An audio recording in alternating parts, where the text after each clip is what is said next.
So hello guys, good morning. कैसे हो आप सब? आपका एक बार फिर से स्वागत है आपके अपने चैनल आई विल पर, जिसमें कि हम कर रहे थे अपनी विजन आईएएस की टेस्ट सीरीज। और आज हम जाते हैं अपने 15 टेस्ट के पार्ट सेकंड पर। ठीक है, पहले पार्ट में हम 50 क्वेश्चन करवा चुके हैं, आज आ जाते हैं सेकंड पार्ट पर। ठीक है, 51 से लेकर 100 तक क्वेश्चन करते हैं। तो चलिए स्टार्ट करते हैं आज के फर्स्ट क्वेश्चन से। आज का फर्स्ट क्वेश्चन हमें क्या बोलता है? Consider the following statement. कुछ स्टेटमेंट्स को हमें कंसिडर करना है, स्टेटमेंट 1 और स्टेटमेंट 2। ठीक है, स्टेटमेंट 1 बोलती है कि approval voting system reduces the need for pre poll alliances and seat sharing arrangements among parties. Second statement बोलती है approval voting system is beneficial because it is based on ranked choice voting. देखो, सबसे पहली बात, approval voting system होता क्या है? देखो, अप्रूवल वोटिंग सिस्टम एक इस टाइप का वोटिंग सिस्टम होता है जिसमें जो वोटर्स है, मतलब जिनको वोट देनी है, वो जितने कैंडिडेट्स को चाहें उतनों को मतलब सेलेक्ट कर सकते हैं किसी भी वोटिंग सिस्टम में। मान लो कि ये एक लिस्ट है, इसमें 5 कैंडिडेट्स के नाम है और मेरे को वोट करनी है 3 कैंडिडेट्स को, तो मैं 3 कैंडिडेट्स को वोट कर दूंगी। ठीक है, तीनों को मैं वोट कर दूंगी। ऐसे ही मान लो कि ये होता है अप्रूवल वोटिंग सिस्टम। समझ में आ गया? ठीक है, तो जितने कैंडिडेट्स को चाहे उतने को वोटर्स जो है वो वोट कर सकते हैं, उसको बोलते हैं अप्रूवल वोटिंग सिस्टम। ये रैंक्ड चॉइस सिस्टम से अलग है। रैंकिंग, देखो इसमें रैंकिंग नहीं दी जाती, इसमें मेनली जितने को चाहो आप सेलेक्ट कर सकते हो। रैंकिंग वाले सिस्टम में क्या होता है, रैंक जो अप्रूव्ड सिस्टम है या रैंक चॉइस वोटिंग सिस्टम है, इसमें क्या किया जाता है, रैंकिंग करी जाती है कि मान लो एक लिस्ट है, उसमें से आप रैंक कर दो, ये मेरी फर्स्ट है, ये सेकंड है, ये थर्ड है। तो कोई भी कैंडिडेट जिसके 1 में ज़्यादा होंगे तो फिर वो क्या हो जाएगा, सेलेक्ट हो जाएगा। तो ये होता है रैंक चॉइस सिस्टम। तो अप्रूवल वोटिंग सिस्टम बेनिफिशियल है, इसलिए नहीं है कि वो रैंक चॉइस सिस्टम है। तो ये स्टेटमेंट तो हमारी रॉन्ग हो जाती है, क्योंकि ये रैंक चॉइस वोटिंग तो है नहीं।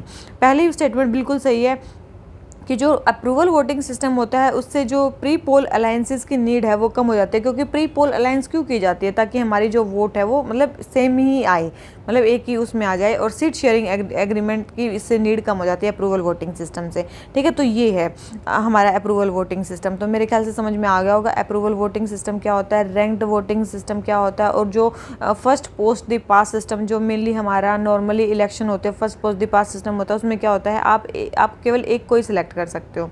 ठीक है, उसमें क्या हो जाता है, आप एक ही को सिलेक्ट करोगे और मतलब बस वही आपके पास एक ही चॉइस है, आप एक को ही सिलेक्ट कर सकते हो जो भी आपकी लिस्ट है उसमें से। तो ये तो first post the pass system. तो ये हो गया हमारा क्वेश्चन कंप्लीट। तो फर्स्ट स्टेटमेंट सही है, सेकंड स्टेटमेंट रॉन्ग है। तो इसमें से तो हमारे आंसर क्या हो गया, सी, कि फर्स्ट स्टेटमेंट सही है, सेकंड स्टेटमेंट रॉन्ग है। तो आंसर हमारा क्या हो जाता है, ठीक सी। ठीक है, तो क्वेश्चन नंबर 51 आंसर हो गया सी। आ जाते हैं नेक्स्ट क्वेश्चन पे। सेकंड है कंसिडर द फॉलोइंग स्टेटमेंट। कुछ स्टेटमेंट्स को कंसिडर करना है। क्या स्टेटमेंट है? सबसे पहले first women president of Indian National Congress was Annie Besant. तो आप सभी को पता है पहली women president Indian National Congress की एनी बेसेंट जी ही थी। 1917 में कलकत्ता के सेशन में ये वो हुई थी। ठीक है, मतलब कलकत्ता के सेशन में इन्होंने प्रिसाइड किया था। तो ये स्टेटमेंट बिल्कुल सही है कि फर्स्ट वीमेन प्रेसिडेंट जो इंडियन नेशनल कांग्रेस की थी वो एनी बेसेंट जी ही थी, बिल्कुल थी। सेकंड है कि first English president of Indian National Congress was A.O.. Hume. देखो ए.ओ. ह्यूम है ना, आप सबने सुना होगा कि ए.ओ. ह्यूम कभी भी हमारे जो है वो मतलब हमारे बोल रही हूँ इंडियन नेशनल कांग्रेस के प्रेसिडेंट नहीं रहे हैं, कभी भी नहीं। ठीक है, जब भी मतलब 1885 में, जब भी 1885 में जब कांग्रेस बनी और उसका हुआ बॉम्बे सेशन, तो वहाँ पे जो प्रेसिडेंट थे वो थे डब्ल्यू.सी. बनर्जी। कौन थे वहाँ पे जो प्रेसिडेंट थे? वो थे डब्ल्यू.सी. बनर्जी, ना कि ए.ओ. ह्यूम। क्योंकि ए.ओ. ह्यूम जो वहाँ पे थे ना, वो थे जनरल सेक्रेटरी। वो किस पोस्ट पे थे? जनरल सेक्रेटरी की रैंक पे थे, वो प्रेसिडेंट नहीं थे। और वैसे भी ए.ओ. ह्यूम कभी भी कांग्रेस के प्रेसिडेंट नहीं रहे हैं। ठीक है, तो ये स्टेटमेंट हमारी रॉन्ग हो जाती है और फर्स्ट स्टेटमेंट हमारी करेक्ट है। तो हमें बतानी है करेक्ट स्टेटमेंट। तो करेक्ट आपको दिख रही है, केवल एक स्टेटमेंट हमारी करेक्ट है, फर्स्ट ओनली। ठीक है, तो ये चीज़ है हमारी। तो और इसके बारे में क्या बताया जा सकता है? बॉम्बे सेशन को कितने डेलीगेट्स गए थे? उसमें 72 डेलीगेट्स गए थे, मेरे ख्याल से भी याद होगा। अब वीमेन प्रेसिडेंट की बात चलिए। First women president Indian National Congress की एनी बेसेंट जी थी। तो फर्स्ट इंडियन प्रेसिडेंट कौन थी? First Indian women president of Indian National Congress कौन थी? इंडियन थी वो कौन थी? सरोजिनी नायडू। कौन थी? सरोजनी नायडू। 1925 में इन्होंने प्रिसाइड किया था। ठीक है, अगर हम बात करें ये तो फर्स्ट इंडियन होगी। थर्ड इंडियन कौन थी? तो ये सेकंड वीमेन प्रेसिडेंट बोल सकते हैं इनको, सेकंड वीमेन प्रेसिडेंट बोल सकते हैं, और फर्स्ट इंडियन वीमेन प्रेसिडेंट बोल सकते हैं इंडियन नेशनल कांग्रेस की। तो थर्ड वीमेन प्रेसिडेंट कौन थी इंडियन नेशनल कांग्रेस की? तो वो थी नलिनी सेनगुप्ता। नलिनी सेनगुप्ता। ठीक है, ये कब प्रिसाइड किया था इन्होंने? 1933 में। ठीक है, ये तीनों का नाम याद रखना, फर्स्ट सेकंड बहुत बार पूछा जाता है, थर्ड आपको याद रहना चाहिए, 33 में इन्होंने प्रिसाइड किया था। तो क्वेश्चन नंबर 52 हमारा आंसर हो जाता है ए। आ जाते हैं नेक्स्ट क्वेश्चन पे। नेक्स्ट क्वेश्चन हमारा क्या है? 8th शेड्यूल के बारे में बताना है। 8th शेड्यूल, ठीक है। Parliament can add a language to 8th schedule by simple majority. आप सभी को पता है भाई, जब भी आपने अगर पहले लेक्चर्स पॉलिटी के देखे होंगे तो आपको पता होगा कि स्पेशल मेजोरिटी से कौन से ऐड होते हैं। स्पेशल मेजोरिटी और क्या नाम लेते हैं, स्टेट्स का हमें जो अप्रूवल है वो किस में चाहिए, और जितने भी हैं बचे हुए वो सारे सिंपल मेजोरिटी से पास होते हैं। तो बिल्कुल पार्लियामेंट किसी भी लैंग्वेज को जो ऐड कर सकती है 8th शेड्यूल में, वो सिंपल मेजोरिटी से कर सकती है। बिल्कुल सही स्टेटमेंट है। सेकंड बोले Kannada, Konkani and Malayalam were among the 14 languages included in the 8th schedule of the original constitution. बोले हैं कि कन्नड़, कोंकणी और मलयालम ये जो थी, ये 14 लैंग्वेजेस, ये उन 14 लैंग्वेजेस में से थी 8th शेड्यूल के जो ओरिजिनल कॉन्स्टिट्यूशन में थी। ठीक है, तो उसके लिए तो आपको एक चीज़ पता होनी चाहिए कि पहले कितनी थी। आप सभी को पता है कि सबसे पहले जब ओरिजिनल कॉन्स्टिट्यूशन में 14 लैंग्वेजेस को मतलब जो है वो ऑफिशियल लैंग्वेज घोषित किया गया था, लेकिन मतलब ये समझ में आए, मतलब 8th शेड्यूल में 14 लैंग्वेजेस थी, लेकिन फिर बाद में कितनी लैंग्वेजेस हो गई? अभी 22 लैंग्वेजेस हैं 8th शेड्यूल में। अगर अभी मतलब पहले 14 थी, अभी 22 हैं, ठीक है, तो इसका मतलब कितनी बाद में कुछ लैंग्वेजेस ऐड हुई होंगी। तो जो बाद में लैंग्वेजेस ऐड हुई हैं वो लैंग्वेजेस हुई हैं 8 लैंग्वेजेस ऐड हुई हैं। ठीक है, 8 लैंग्वेजेस में से तो 4 लैंग्वेजेस हैं वो तो एक ही बार ऐड हुई हैं। वो 4 लैंग्वेजेस कौन से अमेंडमेंट एक्ट में ऐड हुई हैं?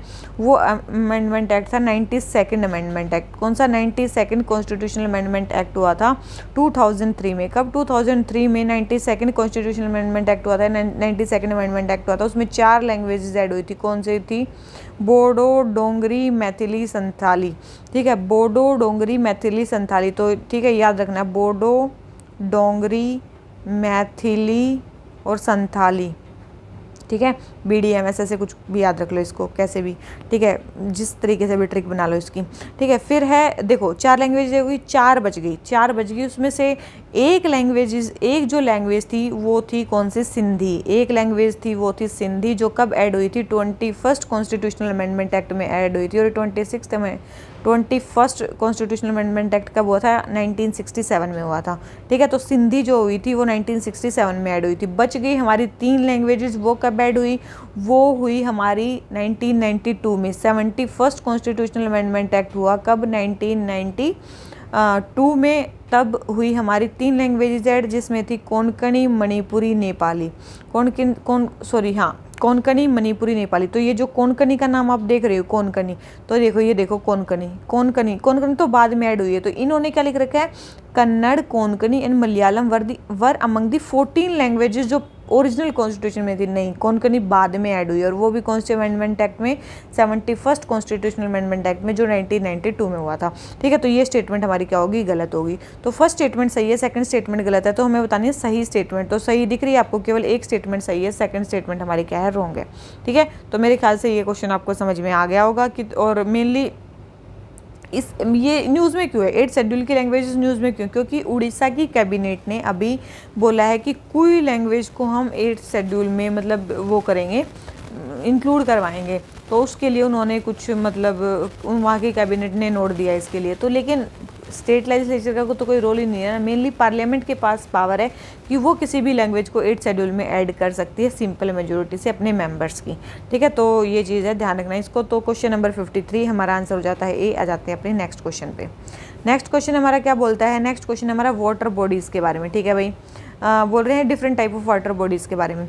सबसे पहले है कि नीचे देख लेते हैं, पूछ रखा है कितनी जो हैं ये इंक्लूड कर रखी हैं वाटर बॉडीज़ के अंडर। जो भी फर्स्ट वाटर सेंसस अभी इंडिया का हुआ है उसमें वाटर बॉडीज़ में कौन सी ऐड हुई हैं? देखो बहुत सारी वाटर बॉडीज़ उसमें ऐड हुई हैं, लेकिन कुछ को एक्सक्लूड किया गया है, कुछ चीज़ों को एक्सक्लूड किया गया है, कुछ को एक्सक्लूड किया गया है जो उसमें इंक्लूड नहीं की गई हैं। जैसे कि ओशन और लेगून्स को उसमें इंक्लूड नहीं किया गया। ओशन और लेगून्स को बोला कि भाई ये वाटर बॉडीज़ में नहीं आता, मतलब नॉर्मली जो उसमें कैलकुलेट की गई हैं।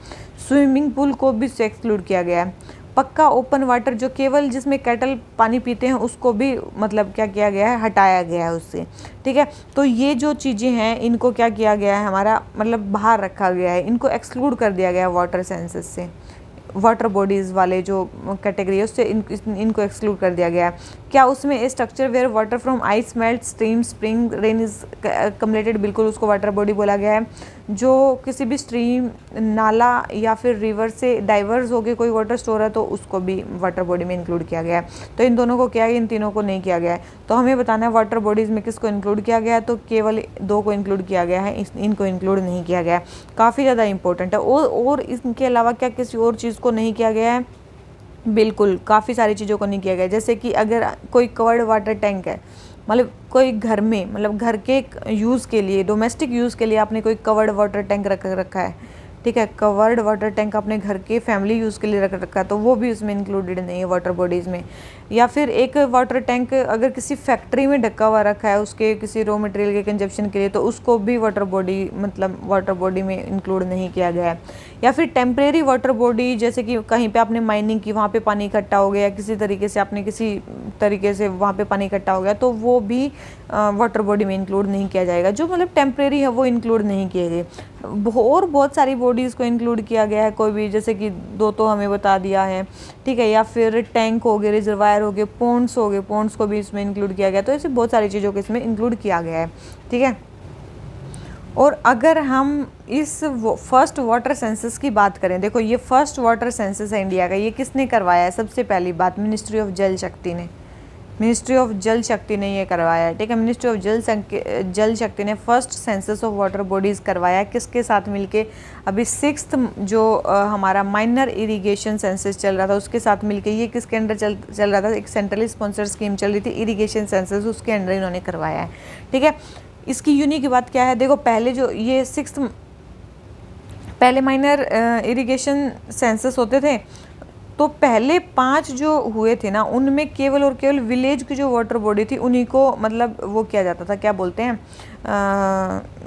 ऐड किया जाता था या फिर उन्हीं को स्टडी किया जाता था, ठीक है। मेनली डेटा उन्हीं का कलेक्ट किया जाता था। लेकिन 6th मतलब जो ये वाला फर्स्ट वाटर बॉडी सेंसस ये वाला जो हुआ है, इसमें जितने भी वाटर बॉडीज हैं, चाहे वो रूरल एरियाज़ में है चाहे वो अर्बन एरियाज़ में है, तो वो सारी उसमें इंक्लूड की गई हैं, ठीक है। इंपॉर्टेंट है, याद रखना। तो इसमें ये सारी अर्बन प्लस रूरल दोनों ही बॉडीज़ को इंक्लूड किया गया है।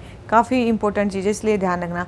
और कितनी वाटर बॉडीज़ का इंक्रोचमेंट हो गया है वो डेटा भी इसमें इंक्लूड किया गया है, देखना। अर्बन और रूरल दोनों बॉडीज़ का डेटा इंक्लूड किया गया है, और इंक्रोचमेंट वाटर बॉडीज़ का कितना हुआ है वो डेटा भी इसमें इंक्लूड किया गया है, ठीक है। तो ये काफ़ी इंपॉर्टेंट है। तो क्वेश्चन नंबर 54 आंसर हो जाता है ए। आ जाते हैं अपने नेक्स्ट क्वेश्चन पे। नेक्स्ट है CR राजागोपालाचारी फॉर्मूला 1944 के बारे में हमें बताना है। सबसे पहले है Mohammad Ali Jinnah wanted only the Muslims of north west and north east to vote in the plebiscite and not the entire population. देखो मोहम्मद अली जिन्ना चाहते थे कि केवल नॉर्थ वेस्ट और नॉर्थ ईस्ट के जो मुस्लिम्स हैं वही पार्टिसिपेट करें, एंटायर जो पॉपुलेशन है वो प्लेबिसाइट में पार्टिसिपेट ना करें। सबसे पहले तो आपको ये पता होना चाहिए कि भाई CR राजागोपालाचारी फॉर्मूला आया कब था, क्यों आया था। देखो CR राजागोपालाचारी, देखो सबसे पहले हुआ था क्विट इंडिया, आपको पता होगा सबसे पहले हुआ था क्विट इंडिया मूवमेंट। उसके बाद आपका क्विट इंडिया मूवमेंट के बाद इन्होंने पाकिस्तान डे ऑब्जर्व किया था 1943 में, 23 मार्च 1943 में, मेरे को याद होगा आपको, ठीक है। उसके बाद हमारा आया CR फॉर्मूला, ठीक है, मार्च 1944 में आया ये, ठीक है। ये क्यों आया?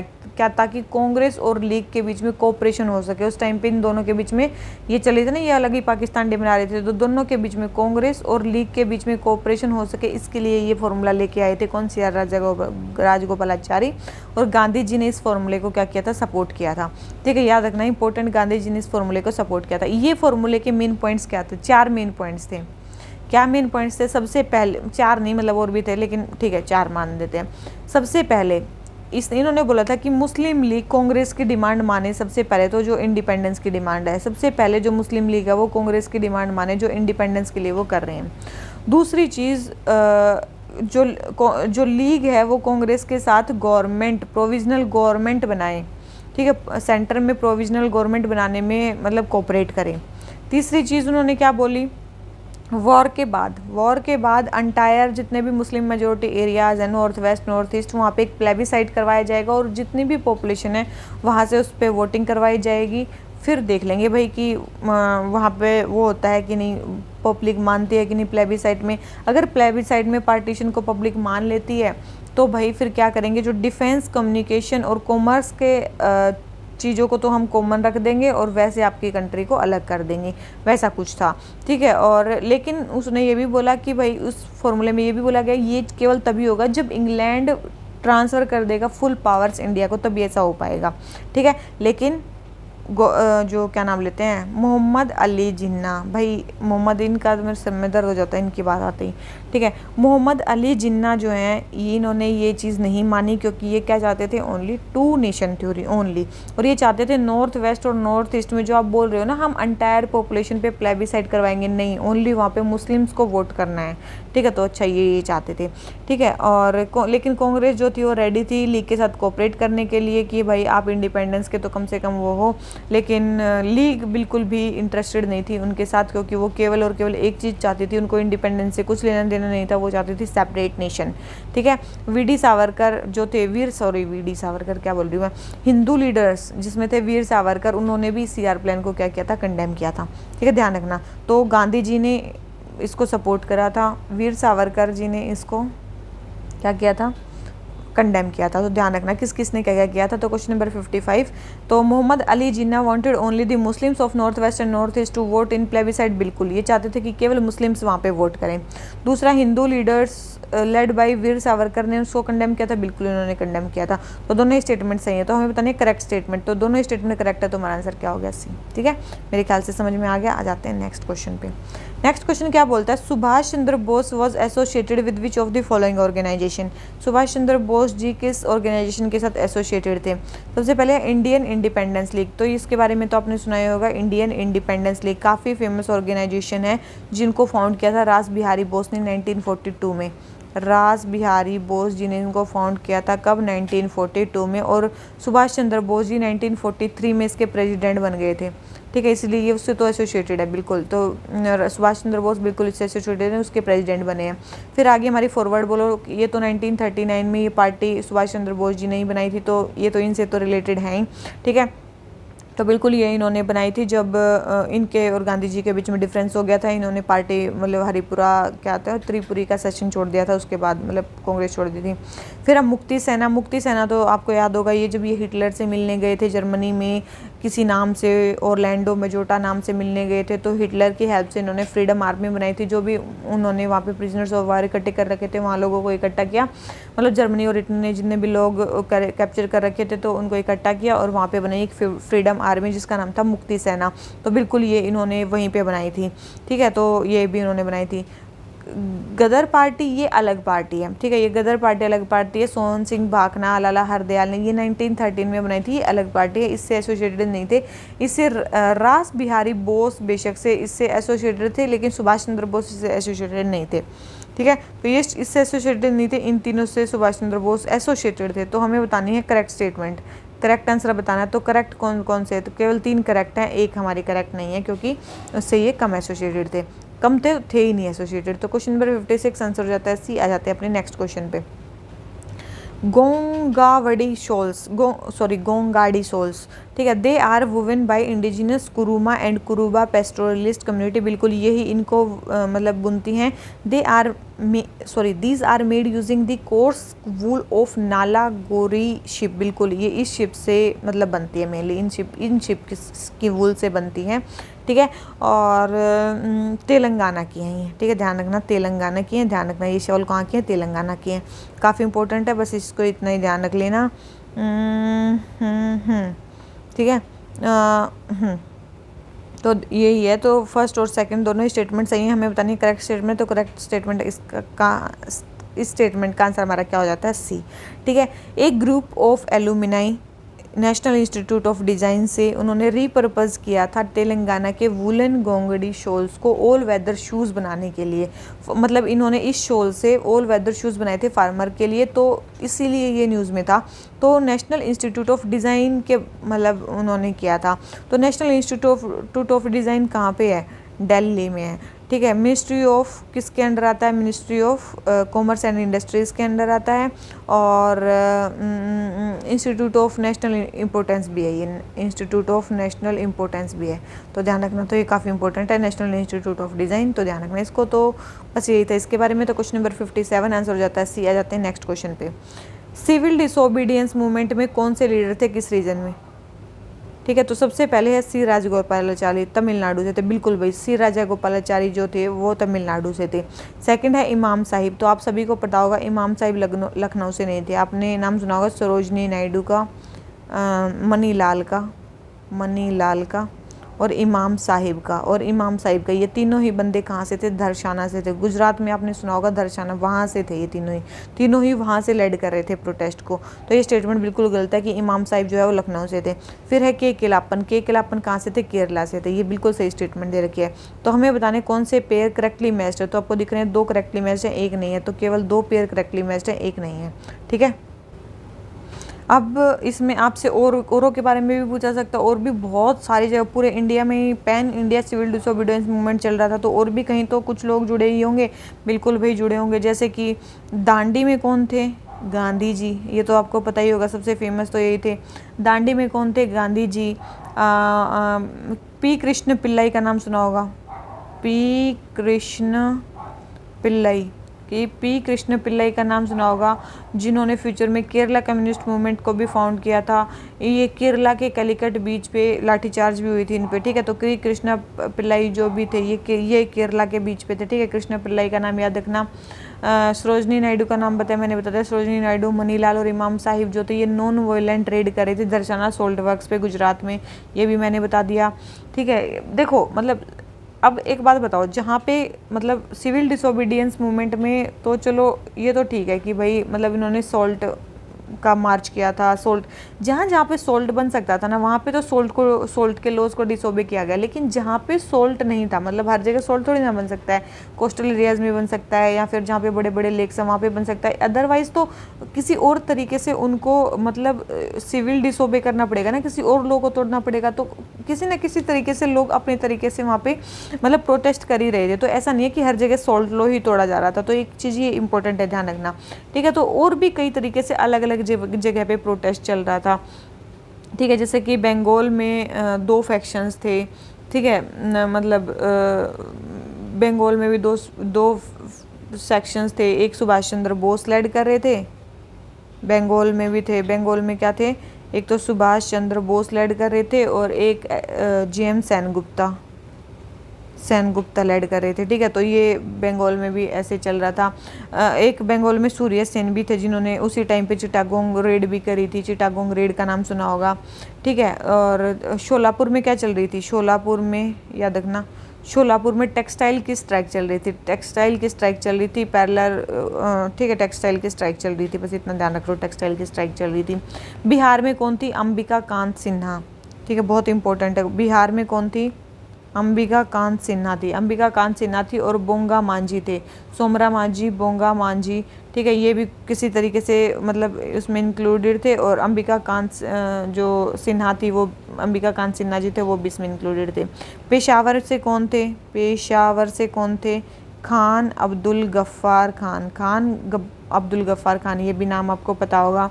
महाराष्ट्र कर्नाटक में क्या किया जा रहा था? जो भी फॉरेस्ट लॉज थे उनको मतलब तोड़ा जा रहा था। ठीक है, महाराष्ट्र कर्नाटक में क्या किया जा रहा था? महाराष्ट्र कर्नाटक में फॉरेस्ट लॉज को तोड़ा जा रहा था। ठीक है, फॉरेस्ट लॉज को तोड़ा जा रहा था। आंध्रा में कौन थे? आंध्रा में है ना मिलिट्री स्टाइल कैंप्स बनाए जा रहे थे, जिनको बोला जाता है शिबिराम्स। क्या बोला जाता है? शिबिराम। तो काफ़ी इंपॉर्टेंट है ये शिबिराम कहाँ से एसोसिएटेड है? शिबिराम ये क्या होते थे? मिलिट्री स्टाइल कैंप्स बनाए जा रहे थे। मिलिट्री स्टाइल कैंप्स बनाए जा रहे थे आंध्रा में, जिनको बोला जा रहा था शिबिराम्स। ये सोल्ट सत्याग्रह के हेडक्वार्टर्स थे। ठीक है, ध्यान रखना। उड़ीसा में कौन थे? गोपाल बंधु चौधरी। कौन थे उड़ीसा में? उड़ीसा में थे गोपाल बंधु चौधरी थे। ठीक है, गोपाल बंधु चौधरी थे। असम में क्या चल रहा था? असम में क्या चल रहा था? कनिंगम सर्कुलर के अगेंस्ट स्ट्राइक चल रही थी। ठीक है, उस टाइम पे कनिंगम सर्कुलर भी आया था। कनिंगम सर्कुलर भी आया था कनिंघम सर्कुलर का पता है ना, स्टूडेंट्स के अगेंस्ट भी, स्टूडेंट्स जो है वो पॉलिटिक्स में पार्टिसिपेट नहीं कर सकते, कुछ ऐसा था। तो कनिंघम सर्कुलर के अगेंस्ट वहाँ पे स्ट्राइक चल रही थी आसाम में, ठीक है। और फॉरेस्ट लॉज को भी वहाँ पे तोड़ा जा रहा था, जैसे कि चंद्र प्रभु जो शईकानी थे उन्होंने फॉरेस्ट लॉ को तोड़ा था। तो चंद्र प्रभु शईकानी ये पर्सन थे जो वहाँ पे इन्होंने फॉरेस्ट लॉ को तोड़ा था। तो इसी तरीके से बहुत सारी जगह पे लगभग पैन इंडिया ये मूवमेंट था, जहाँ पे अलग अलग जगह पे अलग अलग चीज़ें चल रही थी। जैसे कि यूपी में नो रिवेन्यू कैंपेन चल रहा था, यूपी को तो हम भूल गए, नो रिवेन्यू कैंपेन चल रहा था यूपी में, ठीक है। और मणिपुर और नागालैंड की बात करें तो भूल गए हम, मणिपुर और नागालैंड की बात करें वहाँ पे क्या चल रहा था, रानी गैडिनलियू ने भी वो तो किया था ना, गैडिनलियू का नाम तभी आता है, ठीक है, उसी टाइम पे। तो यही काफ़ी सारी चीज़ें हैं जो चल रही थी उस टाइम पे। तो ध्यान रखना, सिविल डिसोबीडियंस मूवमेंट के टाइम पे ये नहीं है एक ही जगह चल रहा था, पैन इंडिया ये फैला हुआ था और अलग अलग जगह पे लोग अलग अलग काम कर रहे थे। बस एक बार ध्यान रख लेना, शायद आपको रटे हुए होंगे तो आपको रिवाइज हो गए होंगे, बस इतना ध्यान रखना। तो क्वेश्चन नंबर 58 आंसर हो जाता है बी। आ जाते हैं नेक्स्ट क्वेश्चन पे। कौन से ट्राइब के स्टेट से एसोसिएटेड है? देखो तीवा ट्राइब, तीवा ट्राइब कहाँ से है? बिल्कुल ये तीवा ट्राइब जो है वो असम से ही एसोसिएटेड है, ठीक है। ये तीवा ट्राइब जो है वो असम से ही एसोसिएटेड है। फिर है कुटुन याकन ट्राइब, ये कुटुन याकन ट्राइब है ना, ये कहाँ की है? ये ट्राइब है हमारे तमिलनाडु और केरला की। तो बिल्कुल ये स्टेटमेंट सही दे रखी है कि ये तमिलनाडु और केरला की है। क्यों न्यूज़ में थी? क्योंकि आपने सुना होगा ना वो एलिफेंट विस्पर्स, उसने ऑस्कर जीती थी, शॉर्ट डॉक्यूमेंट्री फिल्म थी जिसने ऑस्कर जीता था, उसमें जो हाथी को पाल रहे थे वो ट्राइब थी कतुन याकन ट्राइब, ठीक है। तो इसलिए इसका नाम है। फिर है सोलिगा, सोलिगा, सोलिगा एक कम्युनिटी का नाम है, ठीक है, सोलिगा एक कम्युनिटी का नाम है। तो इस एक वास्प की स्पीसीज़ का नाम इसके ऊपर रखा गया है, ठीक है, एक वास्प की स्पीसीज़ का नाम इसके ऊपर रखा गया है। ये कर्नाटका की है, एमपी की नहीं है, ये कहाँ पे है? कर्नाटका की ये ट्राइब है, ठीक है। तो ध्यान रखना कर्नाटका की ट्राइब है, ये एमपी की नहीं है। तो थर्ड स्टेटमेंट रॉन्ग है और first and second statement correct है। तो हमें बताने करेक्टली मैच्ड पेयर, तो first and second correctly matched है और थर्ड हमारी करेक्टली मैच्ड नहीं है। तो हमारा आंसर क्या हो गया? बी। आ जाते हैं अपने नेक्स्ट क्वेश्चन पे। नेक्स्ट क्वेश्चन हमें क्या बोलता है? प्रीएम्बल में 3 डायमेंशन दे रखे हैं हमें इक्वालिटी की, सिविक, पॉलिटिकल, इकोनॉमिक। तो कहाँ पे किस किस तरीके से हमें मतलब जो है वो दी गई हैं? तो देखो भाई, सबसे पहले सिविक पॉलिटी बोल रही हूँ, सिविक इक्वालिटी, ठीक है। पार्ट थ्री में क्या आते हैं? हमारे फंडामेंटल राइट्स आते हैं। हम सभी को पता है जो फंडामेंटल राइट्स हैं वो किस टाइप की हमें वो देते हैं, सिविक इक्वालिटी देते हैं, बिल्कुल सही लिख रखा है। फिर है हमारी पार्ट 15 में मेनली हमारे क्या आते हैं? इलेक्शंस। पार्ट 15 में हमारे क्या आते हैं? Mainly elections. और इलेक्शंस जो है वो हमें किस टाइप की इक्वालिटी देते हैं? पॉलिटिकल इक्वालिटी देते हैं। फिर है हमारे इकोनॉमिक इक्वालिटी, बोले कि पार्ट 4 में क्या आते हैं? हमारे डीपीएसपी, और ये हमें क्या देते हैं? इकोनॉमिक इक्वालिटी देते हैं। तो ये स्टेटमेंट भी हमारी बिल्कुल सही है, ठीक है। तो तीनों ही बिल्कुल सही दे रखे हैं कि भाई सिविक हमें जो इक्वालिटी देते हैं वो देते हैं हमारे फंडामेंटल राइट्स, पॉलिटिकल इक्वालिटी देता है पार्ट 15 और इकोनॉमिक इक्वालिटी देते हैं डीपीएसपी। तो हमें करेक्टली मैच बताने, तो तीनों ही हमारे करेक्टली मैच है। तो आंसर क्या हो गया? सी, ठीक है। आसान सा क्वेश्चन था। आ जाते हैं नेक्स्ट क्वेश्चन पे। फिर आ जाते हैं हमारे संतोष ट्रॉफी के बारे में। संतोष ट्रॉफी सबसे पहले बोले कि ये एशिया की ओल्डेस्ट फुटबॉल टूर्नामेंट है जो क्लब करता है various club from across the country participate, जहाँ पे अलग मतलब पूरी कंट्री से कुछ क्लब बने हुए हैं वो सारे पार्टिसिपेट करते हैं और ये एशिया की ओल्डेस्ट फुटबॉल टूर्नामेंट है। दूसरा बोल रहे हैं ये इस ईयर जो है मोहन बगान वन दिस ट्रॉफी, ठीक है। तो ये बोल रहे हैं कि एशिया की ओल्डेस्ट देखो एशिया का जो ओल्डेस्ट फुटबॉल टूर्नामेंट है वो है दुरंड कप। वो कौन सा? दुरंड कप, ये नहीं है। तो ये स्टेटमेंट रॉन्ग हो जाते हैं कि भाई हमारी ये सबसे ओल्डेस्ट है, नहीं, क्योंकि और ये दुरंड कप स्टार्ट कब हुआ था? 1888 में हो गया था, 1888 में हो गया था। कांग्रेस उस टाइम पे स्टार्ट हुई थी, उससे 2-3 साल पहले, तो तब दुरंड कप स्टार्ट हो गया था। तो ये सबसे ओल्डेस्ट नहीं है, क्योंकि ये जो संतोष ट्रॉफी है ये तो मतलब स्टार्ट ही 1941 में हुई है। संतोष ट्रॉफी कब स्टार्ट हुई है? 1941 में स्टार्ट हुई है, तो बाद में स्टार्ट हुई है, ठीक है। तो ये ओल्डेस्ट तो नहीं है, तो ये स्टेटमेंट हमारी गलत हो जाती है। सेकंड बोल रहे दिस ईयर मोहन बगान वन दिस ट्रॉफी, अभी कर्नाटका ने इसको जीता है, कर्नाटका ने मतलब इस ट्रॉफी को जीता है, ना कि इसने। तो ये स्टेटमेंट भी हमारी रॉन्ग हो जाती है। तो हमारी सेकंड स्टेटमेंट भी रॉन्ग है, फर्स्ट स्टेटमेंट भी रॉन्ग है। तो हमें बतानी है करेक्ट स्टेटमेंट। तो करेक्ट स्टेटमेंट ना तो फर्स्ट है ना सेकंड है, तो हमारा आंसर क्या हो जाता है? डी, ठीक है। मेरे ख्याल से समझ में आ गई। आ जाते हैं अपने नेक्स्ट क्वेश्चन क्वेश्चन पे। नेक्स्ट क्वेश्चन में क्या बोलता है, कौन सी स्टेटमेंट सही नहीं है। भाई सारे पढ़ लो, मेरे ख्याल से ना आपको 2 मिनट भी नहीं लगेंगे, आप इसका आंसर लगा दोगे। ठीक है, जब आप सारी स्टेटमेंट पढ़ लोगे तो आपको एक सबसे डिफरेंट स्टेटमेंट दिखेगी, वो है ये कि कॉन्स्टिट्यूएंट असेंबली का जो आइडिया था वो JL नेहरू ने दिया था। बिल्कुल गलत स्टेटमेंट है, क्योंकि MN रॉय का आइडिया था ये। ठीक है, किसका आइडिया था ये, MN रॉय का आइडिया था 1934 में MN रॉय ने आइडिया दिया था कॉन्स्टिट्यूएंट असेंबली का। ठीक है, तो ये स्टेटमेंट हमारी गलत है बिल्कुल। और सारी स्टेटमेंट सही है, वो पढ़ लो। जैसे कि HC मुखर्जी और VT कृष्णमाचारी जो थे वो वाइस प्रेसिडेंट चुने गए थे कॉन्स्टिट्यूएंट असेंबली के। बिल्कुल सही स्टेटमेंट है। मुखर्जी और कृष्णमाचारी ये दोनों क्या चुने गए थे, वाइस प्रेसिडेंट चुने गए थे। दूसरी चीज़, फर्स्ट सेशन इसका कब 9 दिसंबर 1946 को हुआ था। कॉन्स्टिट्यूएंट असेंबली का कैबिनेट मिशन प्लान के अकॉर्डिंग ये बनी थी। और डॉक्टर सच्चिदानंद सिन्हा जो थे उसके टेम्परेरी प्रेसिडेंट बने थे। बिल्कुल, टेम्परेरी प्रेसिडेंट कौन बने थे, सच्चिदानंद सिन्हा। असेंबली में जो सीट्स एलोकेट की गई थी हर एक ब्रिटिश प्रोविंस को, वो डिवाइड की गई थी मुस्लिम, सिख्स और जर्नल्स में पॉपुलेशन के अकॉर्डिंग। बिल्कुल वो भी की गई होंगी। ठीक है, तो ये सारी ही चीज़ें बिल्कुल सही हैं उसके बारे में। ठीक है, तो हाँ, और जितने भी कैबिनेट मिशन, ठीक है, कितनी सीट्स थी टोटल याद रखना। उस टाइम पे जो टोटल सीट्स थी वो थी 389, जिसमें से 296 जो सीट्स थी वो एलोकेट की गई थी ब्रिटिश इंडिया को, और जो 93 सीट्स थी वो दी गई थी प्रिंसली स्टेट्स को।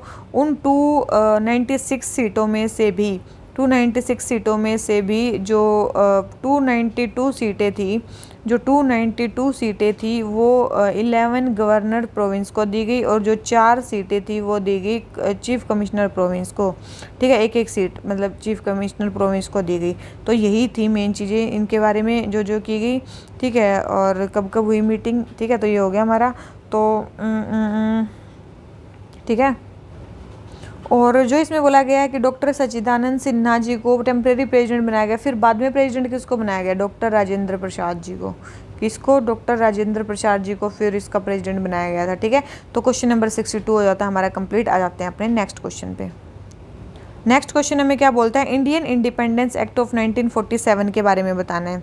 सबसे पहले बोल रहे हैं कि it empowered the constituent assembly to repeal any act of the British parliament including independence act itself. बोल रहे हैं कि कॉन्स्टिट्यूएंट असेंबली को इतना इम्पावर किया गया था कि वो किसी भी एक्ट को रिपील कर सकती है इंक्लूडिंग इंडिपेंडेंस एक्ट। बिल्कुल, ये एक्ट में बोला गया था। It designated the governor general of India and provincial governor को कॉन्स्टिट्यूशनल हेड बनाया गया था। बिल्कुल बनाया गया था। तीसरी, it provided for the partition of India with right to secede from British commonwealth. बिल्कुल, वो कॉमनवेल्थ से सेसीड हो सकते थे। ये सारी ही चीज़ इंडिपेंडेंस एक्ट में बताई गई थी। ठीक है, और तो हमें बताने करेक्ट स्टेटमेंट। तो तीनों ही स्टेटमेंट हमारी इंडिपेंडेंस एक्ट के बारे में क्या है, बिल्कुल सही है। और इसमें क्या क्या किया गया था आप सभी को पता है। यहाँ पे ब्रिटिश रूल जो है वो एंड हो जाता है और इंडिया को इंडिपेंडेंट जो है वो घोषित कर दिया जाता है। वॉइस रॉय का जो ऑफिस है वो भी यहाँ पे ख़त्म कर दिया जाता है, एबोलिश कर दिया जाता है। सेक्रेटरी ऑफ द स्टेट का जो ऑफिस है उसको भी एबोलिश कर दिया जाता है। ब्रिटिश पैरामाउंट सी थी जो इंडियन प्रिंसली स्टेट्स के ऊपर, वो भी लैप्स कर दी जाती है।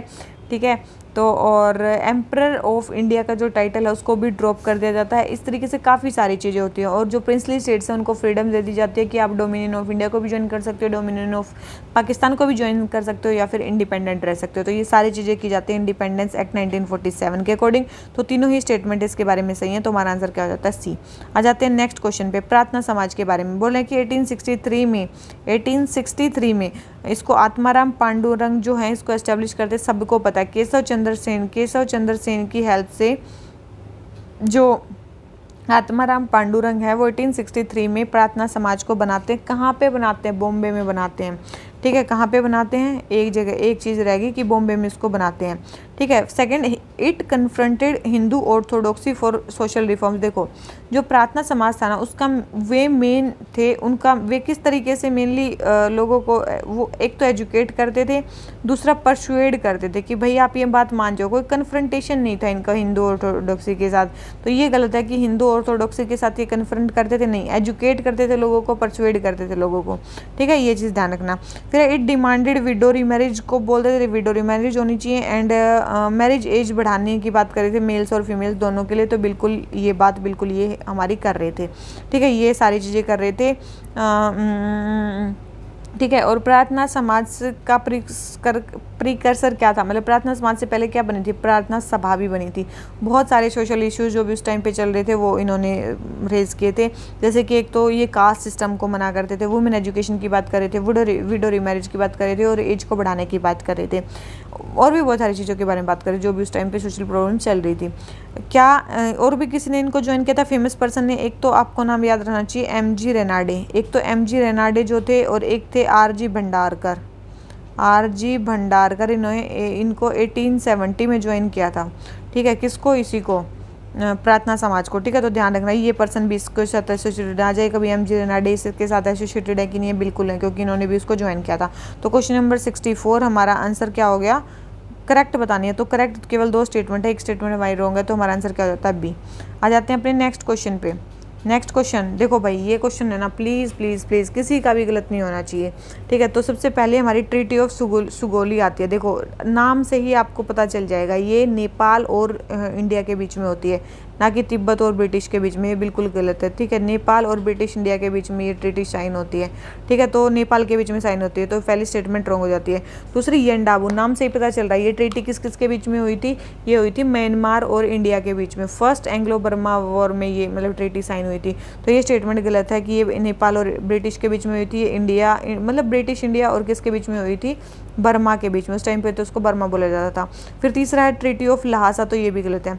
ट्रीटी ऑफ लहासा, लहासा का तो नाम समझ में आता होगा, तो ये तिब्बत का नाम है। तो ठीक है, 1904 में ट्रीटी हुई थी, ये ब्रिटिश इंडिया और तिब्बत के बीच में हुई थी, ना कि अफगानिस्तान के बीच में। किसके बीच में हुई थी, तिब्बत के बीच में हुई थी, तिब्बत और ब्रिटिश इंडिया के बीच में।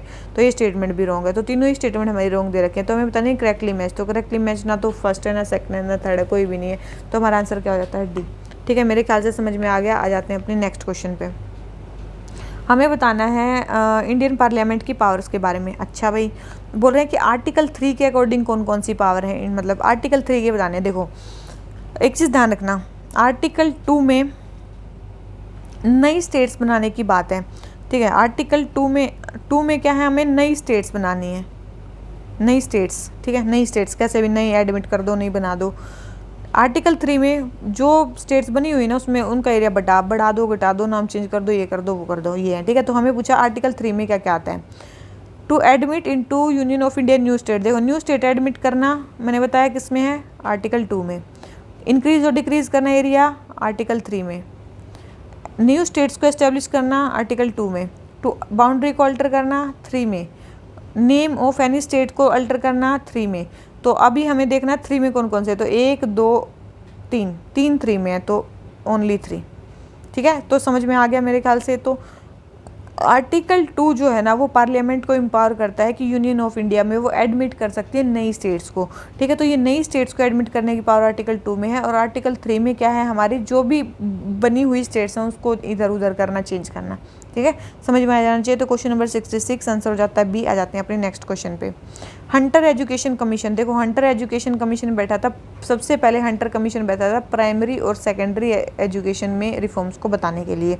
ठीक है, जिस तरह से एक आपने सुना रेलवे कमीशन पढ़ा था ना कल, वो बैठा था यूनिवर्सिटी एजुकेशन के लिए, वो बैठा था यूनिवर्सिटी एजुकेशन के लिए। उसके बाद यूनिवर्सिटी एक्ट आया था 1904 में, और रेलवे कमीशन आया था 1902 में। उसी के रिकमेंडेशन को पास करके मतलब यूनिवर्सिटी एक्ट बनाया गया था। यूनिवर्सिटीज़ के लिए रिकमेंडेशन देने के लिए रेलवे कमीशन बनाया गया था। इसी तरीके से हंटर कमीशन बिठाया गया था, ये बिठाया गया था प्राइमरी और सेकेंडरी एजुकेशन में कुछ वो रिकमेंडेशन देने के लिए। तो इन्होंने क्या क्या रिकमेंडेशन दिए, सबसे पहले it emphasize the use of English as medium. देखो हंटर कमीशन अगर प्राइमरी और सेकेंडरी एजुकेशन के लिए, तो प्राइमरी एजुकेशन के लिए मेन इंपॉर्टेंट है कि बच्चों को समझ में आना चाहिए कि आपको पढ़ा क्या रहे हैं।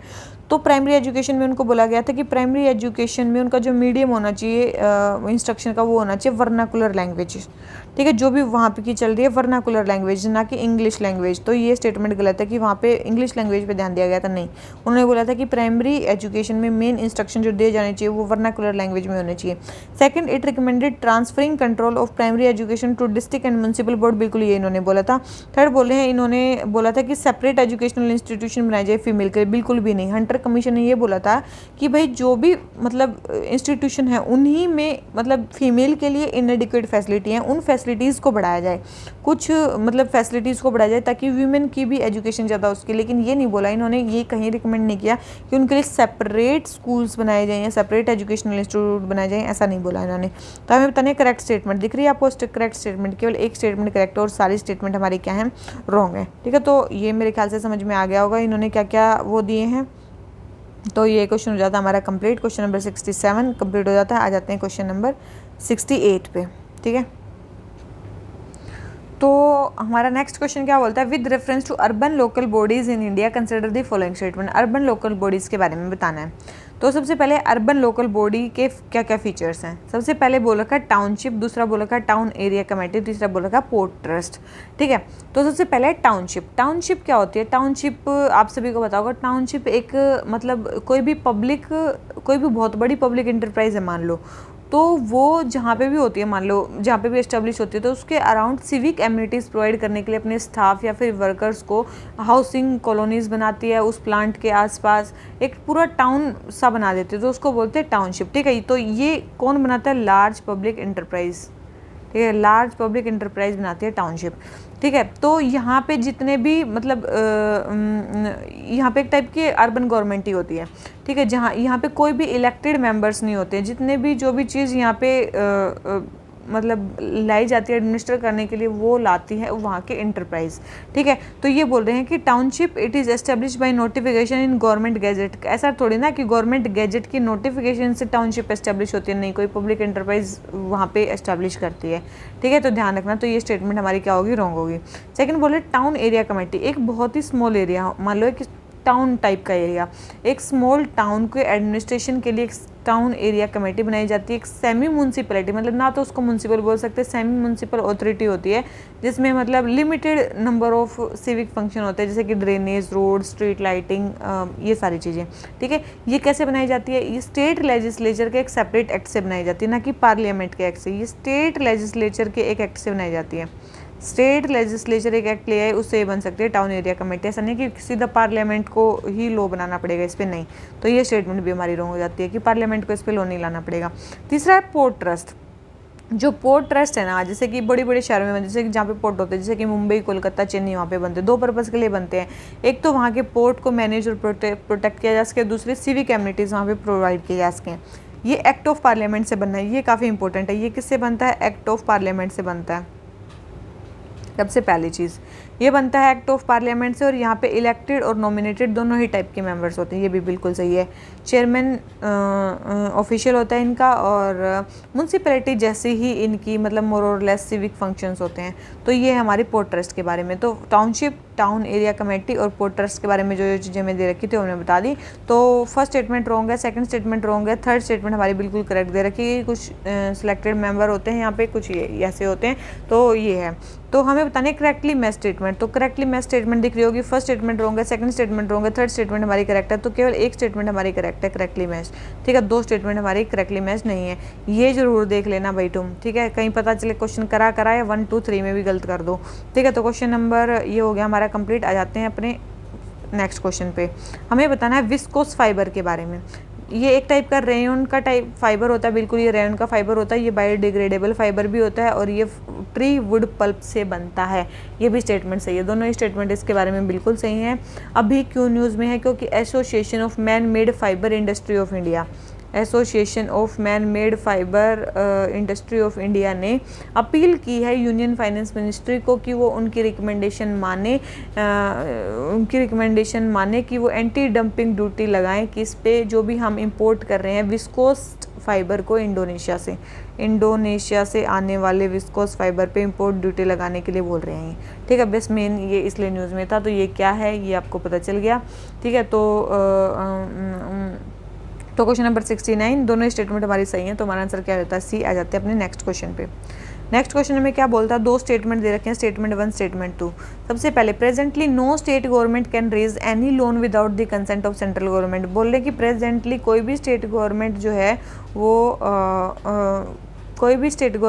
वो लोन को रेज नहीं कर सकती बिना सेंट्रल गवर्नमेंट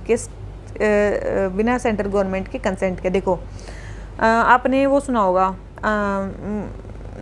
बहुत ज़्यादा न्यूज़ में भी है ये, तो आर्टिकल 293 के बारे में सुना होगा। आर्टिकल 293 का जो पार्ट 3 है, उस आर्टिकल 293 में बोरोइंग ऑफ बाय स्टेट्स के बारे में बताया गया है कि स्टेट्स कैसे बोरो कर सकती हैं। बोरोइंग ऑफ स्टेट्स के बारे में बताया गया, बोरोइंग बाय स्टेट्स। उसमें ही 293 के पार्ट 3 में ये बोला गया है कि अगर किसी स्टेट ने सेंटर से पहले लोन ले रखा है और वो चुकाया नहीं है, लोन ले रखा है और चुकाया नहीं है सेंटर का, तो अगर कोई स्टेट गवर्नमेंट और किसी से या बाहर से कहीं से लोन लेती है तो पहले उसको सेंटर से परमिशन लेनी होगी कि वो वहाँ से लोन ले ले कि नहीं ले ले।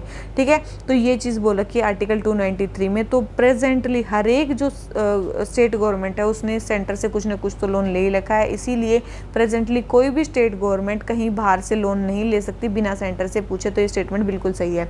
सेकेंड बोले हैं, हर स्टेट इंडिया में has some outstanding loan in respect of which guarantee has been given by central government. बिल्कुल, तो ये स्टेटमेंट बिल्कुल सही है। तो दोनों ही स्टेटमेंट हमारी सही है और इसका एक्सप्लेनेशन भी हमें करेक्ट दे रखा है, तो हमें बतानी है करेक्ट स्टेटमेंट। तो हमारा आंसर क्या हो जाता है, ए। ठीक है, मेरे ख्याल से समझ में आ गया होगा। आर्टिकल 293 क्या है, आर्टिकल 293 क्या है, 293(4) में पता है क्या है कि 293(4) में है कि जो सेंटर है ना वो कुछ कंडीशन लगा सकता है स्टेट की बोरोइंग पे, अगर उसने मतलब उससे कोई लोन लिया है तो ये चीज़ है। तो क्वेश्चन नंबर 70 आंसर हो गया ए। आ जाते हैं नेक्स्ट क्वेश्चन पे।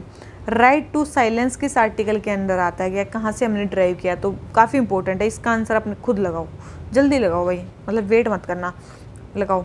ठीक है, देखो राइट टू साइलेंस जो है ना, अभी सुप्रीम कोर्ट ने बोला है कि सभी जितने भी एक्यूज्ड हैं उनके पास राइट है चुप रहने का, और इन्वेस्टिगेटर कोई भी है वो उनको फोर्स नहीं कर सकता कुछ बोलने के लिए या फिर अपना जुर्म कबूल करने के लिए।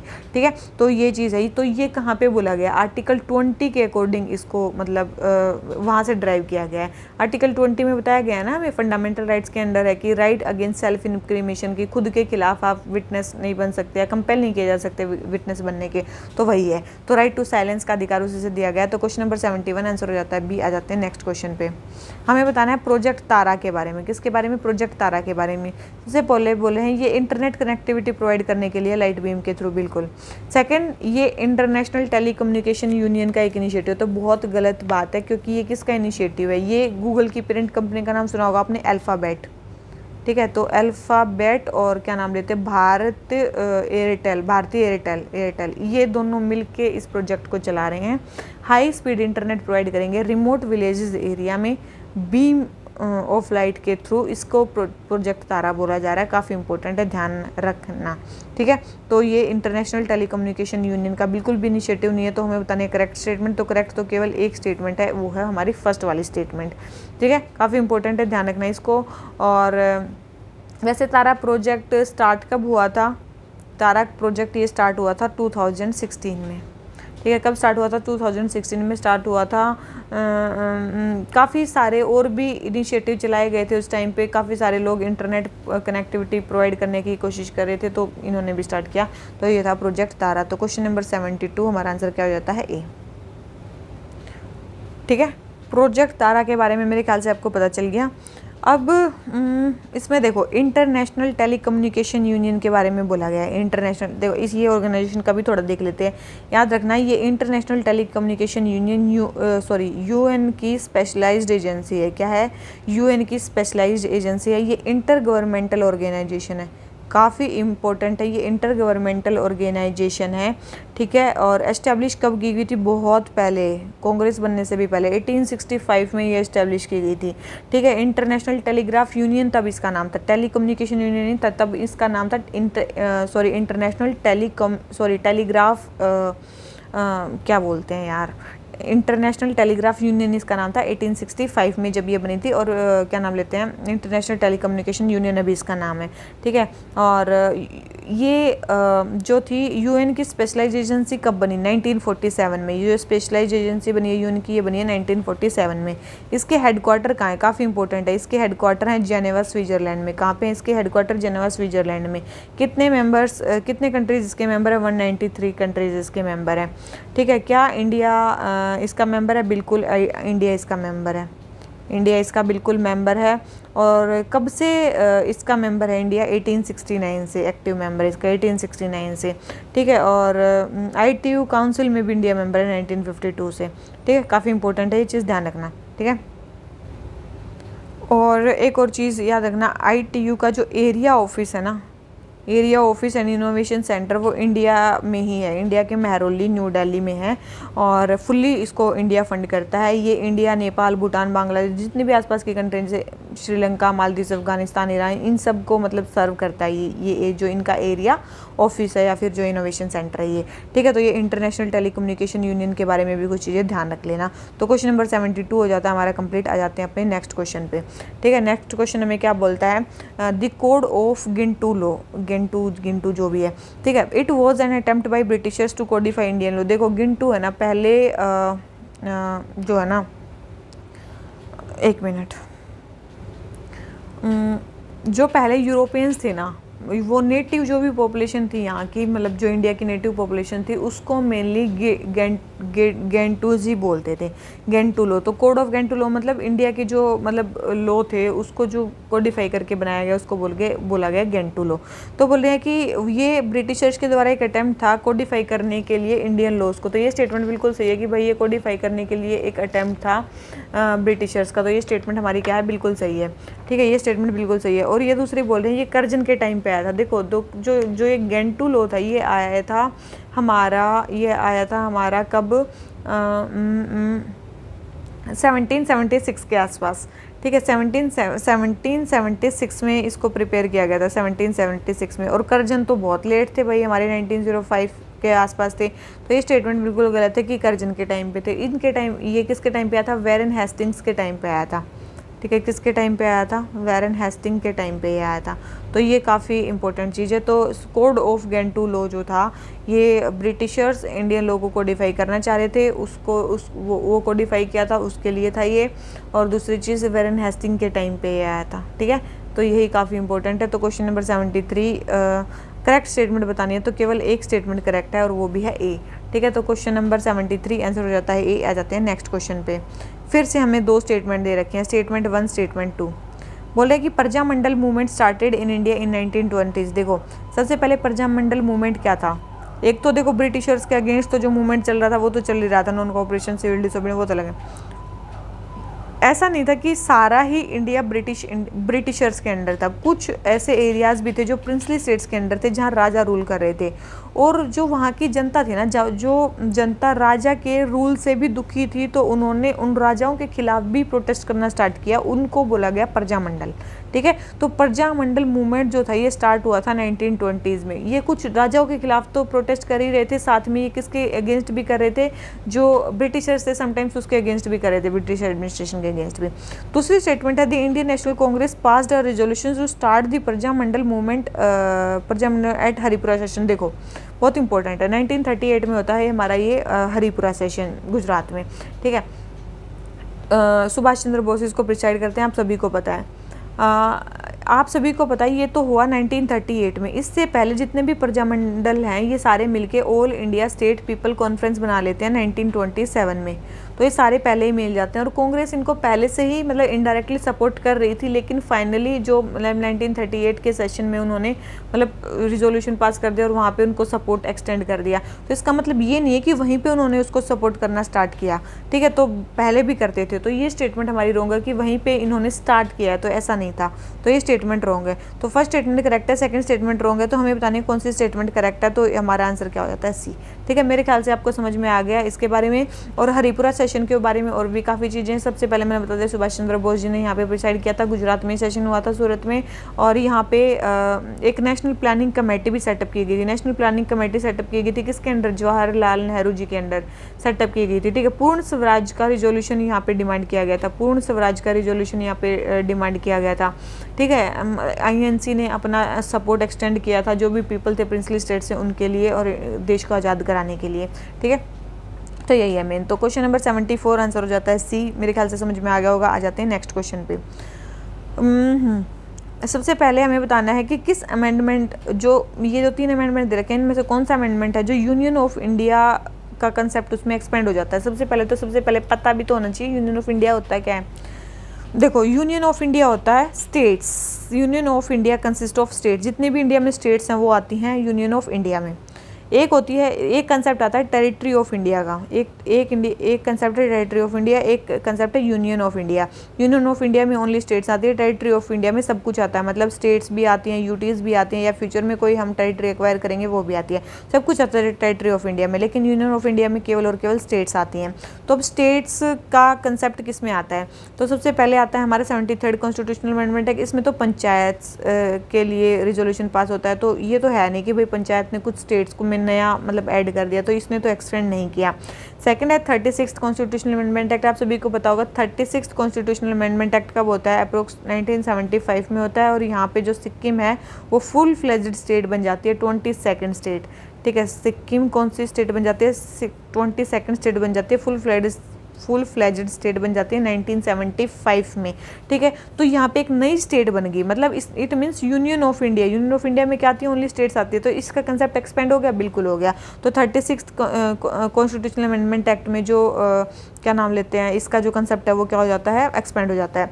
फिर है तीसरा 100th कॉन्स्टिट्यूशनल अमेंडमेंट एक्ट। जो 100 कॉन्स्टिट्यूशनल अमेंडमेंट एक्ट है उसमें क्या होता है? 100 कॉन्स्टिट्यूशनल अमेंडमेंट एक्ट होता है 2015 में, जिसमें बांग्लादेश के साथ हम टेरिटरीज़ को जो है इधर उधर करते हैं, मतलब क्या बोलते हैं, टेरिटरीज़ को हम एक्वायर करते हैं, कुछ हम ट्रांसफ़र करते हैं। 111 इनक्लेव्स हम बांग्लादेश को दे देते हैं और 51 इनक्लेव्स हम ले लेते हैं। ठीक है, तो इससे यूनियन ऑफ इंडिया का जो कंसेप्ट है, कोई नई स्टेट नहीं बनी, तो इससे यूनियन ऑफ इंडिया का जो कंसेप्ट है वो एक्सपेंड नहीं होता है। तो ये स्टेटमेंट भी रॉन्ग है। तो हमें एक्सपेंशन वाली चीज़ें बतानी थी, तो एक्सपेंशन किस में होता है? केवल एक में हो रहा है, तो वो है ए। ठीक है, तो क्वेश्चन नंबर 75 आंसर हो जाता है ए। मेरे ख्याल से समझ में आ गया। यूनियन ऑफ इंडिया मतलब ओनली स्टेट्स, और टेरिटरी ऑफ इंडिया मतलब ये वाइडर कंसेप्ट है, जिसमें स्टेट्स, यूटीज़ और जितने भी फ्यूचर में एक्वायर करने वाले लैंड वैंड सब कुछ इसमें आ जाती है। तो क्वेश्चन नंबर 75 आंसर हो जाता है ए। आ जाते हैं अपने नेक्स्ट क्वेश्चन पे।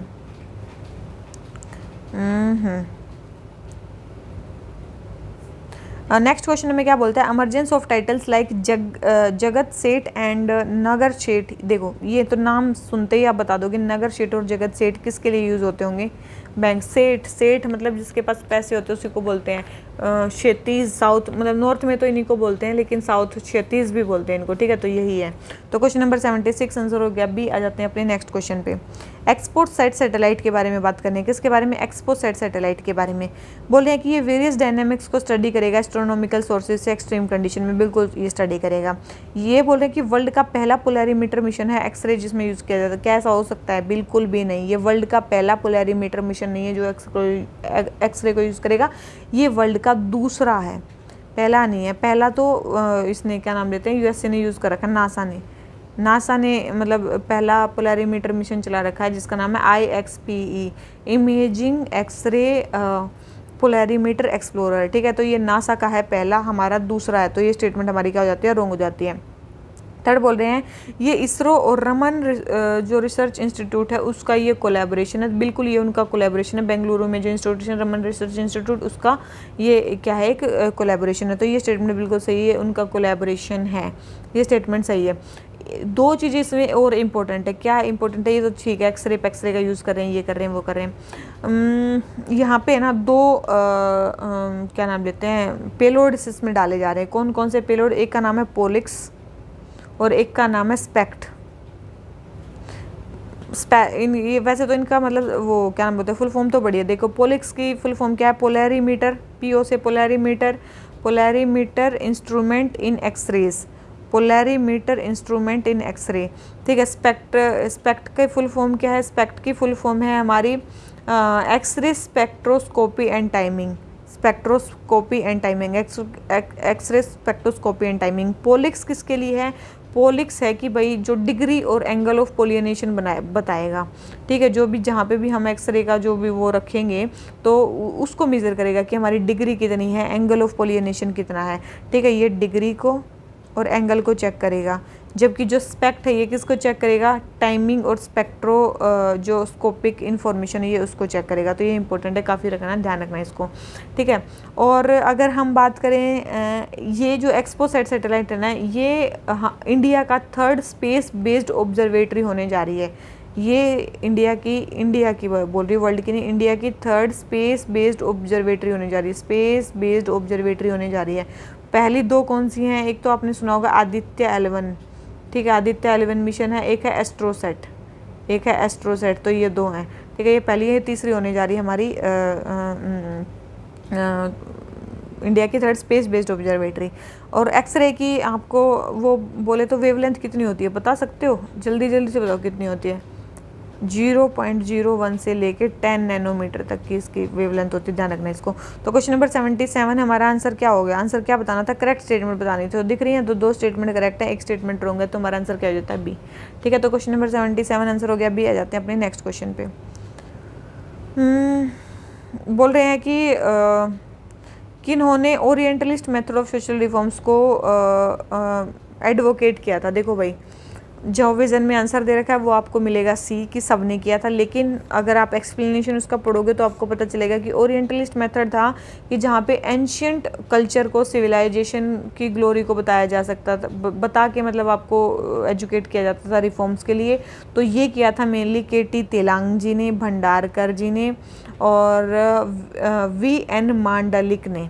ठीक है, ये इन्होंने किया था। जो दादोबा पांडुरंग थे ये डायरेक्ट मेथड के मतलब फॉलोअर थे, इन्होंने मेनली ये डायरेक्ट मेथड में थे। दादोबा पांडुरंग या इनको करसनदास मूलजी भी बोलते थे, ये मतलब मेनली किस में थे? इन्हीं में थे। ठीक है, तो काफ़ी इंपॉर्टेंट है, ध्यान रखना, ये डायरेक्ट मेथड में इंक्लूड होते हैं। और M.D. मानचरण का नाम सुना होगा, वो भी डायरेक्ट मेथड में थे, M.D. मानचरण। ठीक है, मानचरण, ठीक है, तो वो भी इसी में इंक्लूडेड थे, काफ़ी इंपॉर्टेंट है, ध्यान रखना। तो क्वेश्चन नंबर 78 ओरिएंटलिस्ट मेथड में कौन कौन से थे? मेरे ख्याल से 2 ही थे भाई। और अब आप बोलोगे कि कैसे कैसे, तो आप अगर उसका एक्सप्लेनेशन पढ़ोगे तो आपको पता चल जाएगा। तो क्वेश्चन नंबर 78 आंसर हो गया भी। आ जाते हैं अपने नेक्स्ट क्वेश्चन पे।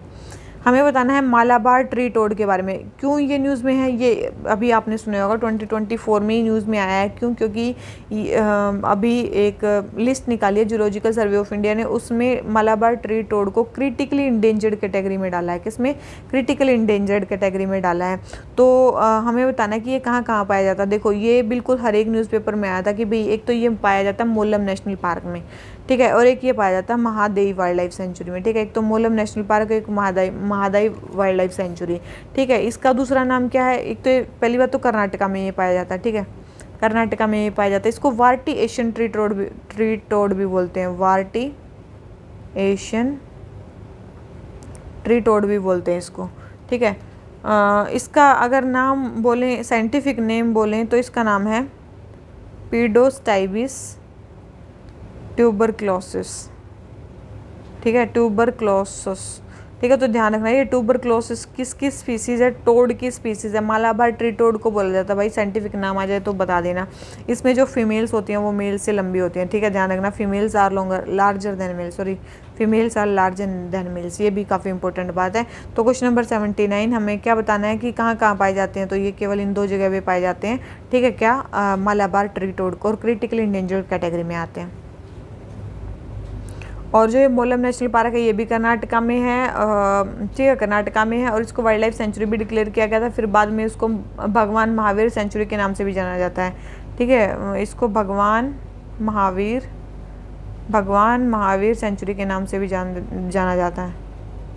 ठीक है, भगवान महावीर सेंचुरी के नाम से भी जाना जाता है। तो क्वेश्चन नंबर 79 आंसर हो गया बी। आ जाते हैं नेक्स्ट क्वेश्चन पे। प्रोटेक्टेड एरिया वो किस स्टेट में? भाई ये क्वेश्चन प्लीज़ गलत मत करना, कोई भी जो भी PT 365 या कुछ तो पढ़ ही रहे होगे, उतना तो ज्ञान हो ही गया होगा। मुकुर्थी नेशनल पार्क कहाँ पे है? कर्नाटका में। ये सबको पता भाई, मुकुर्थी नेशनल पार्क जो है वो कहाँ पे? कर्नाटका में। क्या ये है? अरे बेवकूफ़ हो, बिल्कुल भी नहीं है भाई, क्या कर रहे हो तुम? गलत कर दिया ना, ये भी तमिलनाडु में है। क्या है? मुकुर्थी नेशनल पार्क तमिलनाडु में, वेस्टर्न घाट्स में, तमिलनाडु में है। नीलगिरी ताहर को प्रोटेक्ट करने के लिए है ये। बेवकूफ़ो, गलत मत करो भाई, ऐसे तुम पढ़ रहे हो ना इन्वायरमेंट वगैरह कुछ। फिर शहाद्री टाइगर रिजर्व। शहाद्री टाइगर रिजर्व कहाँ पे है? महाराष्ट्र में है। और बुरा चापोरी वाइल्ड लाइफ सेंचुरी कहाँ पे? ये असम में ही है। तो ये सारी चीज़ें ध्यान रखना, ये कहाँ कहाँ पे है। तो क्वेश्चन नंबर ये वाला हमें बताने करेक्ट स्टेटमेंट। तो 2 स्टेटमेंट करेक्ट है, 1 स्टेटमेंट हमारी रॉन्ग है। ठीक है, तो फर्स्ट स्टेटमेंट याद है। तो मुकुर्थी नेशनल पार्क याद रख लेना, कर्नाटका में नहीं है, कहाँ पे है? तमिलनाडु में। काफ़ी इंपॉर्टेंट है, कई बार ये आ जाते हैं। और इसको नीलगिरी ताहार नेशनल पार्क भी बोला जाता है, इसीलिए ये इंपॉर्टेंट है ये। तो क्वेश्चन नंबर 80 आंसर हो जाता है बी। आ जाते हैं अपने नेक्स्ट क्वेश्चन पे। लेड स्कीम जिसने भी पढ़े होंगे भाई करंट अफेयर्स, उसमें ये आया ही था। Leadership in energy and environmental design zero certification के बारे में बोले कि इंटरनेशनल एनर्जी एजेंसी का इनिशिएटिव है। तो पहली ही स्टेटमेंट हमारी बिल्कुल गलत हो जाती है। क्यों? क्योंकि ये इनिशिएटिव है यूएस ग्रीन बिल्डिंग काउंसिल का। किसका? यूएस की जो ग्रीन बिल्डिंग काउंसिल है ये उसका इनिशिएटिव है, ना कि ये हमारा इसका इनिशिएटिव है। किसके लिए है? ताकि नेट जीरो रिसोर्सेज और नेट जीरो कार्बन ऑपरेशंस के लिए, जो भी ग्रीन बिल्डिंग प्रोजेक्ट्स हैं उसमें नेट जीरो कार्बन ऑपरेशंस और नेट जीरो रिसोर्सेज के लिए है, ठीक है। और उसमें रेटिंग दी जाती है, जीरो सर्टिफिकेशन दिए जाते हैं। तो फर्स्ट स्टेटमेंट तो बिल्कुल गलत हो गई। सेकंड है India ranks first globally in lead zero certificate green building project. तो इसीलिए ये स्कीम सबसे ज़्यादा न्यूज़ में थी, क्योंकि इंडिया की पहली रैंक आई है। यूएसए और चाइना को भी इसने पीछे छोड़ दिया है इंडिया ने, ठीक है। तो इंडिया की पहली रैंक आई है इसलिए न्यूज़ में था। और इंडिया में भी जो पहली रैंक आई है उनमें से स्टेट्स कौन कौन सी आगे रही हैं? हरियाणा और तमिलनाडु। कौन सी? हरियाणा और तमिलनाडु स्टेट्स जो हैं वो लीडिंग स्टेट्स हैं इसकी सर्टिफिकेशन में। अगर ऑर्गेनाइजेशन की बात करें तो डीएलएफ का नाम सुना होगा। डीएलएफ एक रियल्टी फर्म है, वो भी इसमें सबसे आगे रही है। तो फर्म में डीएलएफ और हरियाणा और तेलंगाना जो है ये स्टेट्स में लीडिंग हैं इस सर्टिफिकेशन में, ठीक है। तो ये निकालता कौन है? यूएस ग्लोबल जो भी है ये वाली ग्लोबल बोल रही हूँ, यूएन ग्रीन बिल्डिंग काउंसिल, ये निकालते हैं इसको। तो क्वेश्चन नंबर 81 हमें बतानी है करेक्ट स्टेटमेंट। तो करेक्ट आपको दिख रही है, केवल एक स्टेटमेंट करेक्ट है, वो भी सेकंड वाली। फर्स्ट स्टेटमेंट हमारी रॉन्ग है, तो हमारा आंसर क्या हो जाता है? बी। तो क्वेश्चन नंबर 81 आंसर हो गया बी। आ जाते हैं नेक्स्ट क्वेश्चन पे। हमें बताना वोल्केनिज्म में फ्यूमारोल किसको बोलते हैं? भाई ये क्वेश्चन का जल्दी से निशान लगाओ, अगर आपने पढ़ा होगा तो भी और नहीं पढ़ा होगा तब भी तुक्का लगाओ इसका। तो फ्यूमारोल क्या होता है? एक ओपनिंग होती है अर्थ की सरफेस में जिससे स्टीम वोल्केनिक गैसेज निकलते हैं, तो उसको बोलते हैं फ्यूमारोल। तो क्वेश्चन नंबर 82 आंसर हो गया बी। आ जाते हैं अपने नेक्स्ट क्वेश्चन पे। नेक्स्ट क्वेश्चन हमें क्या बोलता है? नेक्स्ट क्वेश्चन है हमारा स्टेबल कॉइन के बारे में। स्टेबल कॉइन का नाम उसका क्यों है? क्योंकि इसका जो प्राइस है लगभग स्टेबल रहता है। देयर वैल्यू इज पैक्ड, मतलब टाइड हो जाती है किसी अनदर करेंसी से, कमोडिटी से या फाइनेंशियल इंस्ट्रूमेंट से, बिल्कुल इसी को बोलते हैं स्टेबल कॉइन। दे कैन, ये क्रिप्टो करेंसी को भी एज अंडरलाइन कोलेटरल की तरह यूज़ कर सकते हैं, बिल्कुल यूज़ कर सकते हैं, ठीक है। इसलिए इनको स्टेबल कॉइन बोला जाता है। तो आंसर हमारा क्या हो जाता है? सी, क्योंकि हमसे पूछा था करेक्ट स्टेटमेंट कौन सी है, तो हमारा आंसर क्या हो जाता है? सी, ठीक है। कोई स्टेबल कॉइन कोई भी ऐसी क्रिप्टो करेंसी होती है जिसकी वैल्यू किसी न किसी अनदर एसेट से पैग होती है या फिर मतलब बाइंड होती है, ठीक है। इसलिए इसको यहाँ पे टर्म भी है वो स्टेबल यूज़ की गई है, ठीक है। तो ध्यान रखना इसको, इसलिए इसका नाम यूज़ किया गया है। तो क्वेश्चन नंबर 83 आंसर हो गया सी। आ जाते हैं अपने नेक्स्ट क्वेश्चन पे।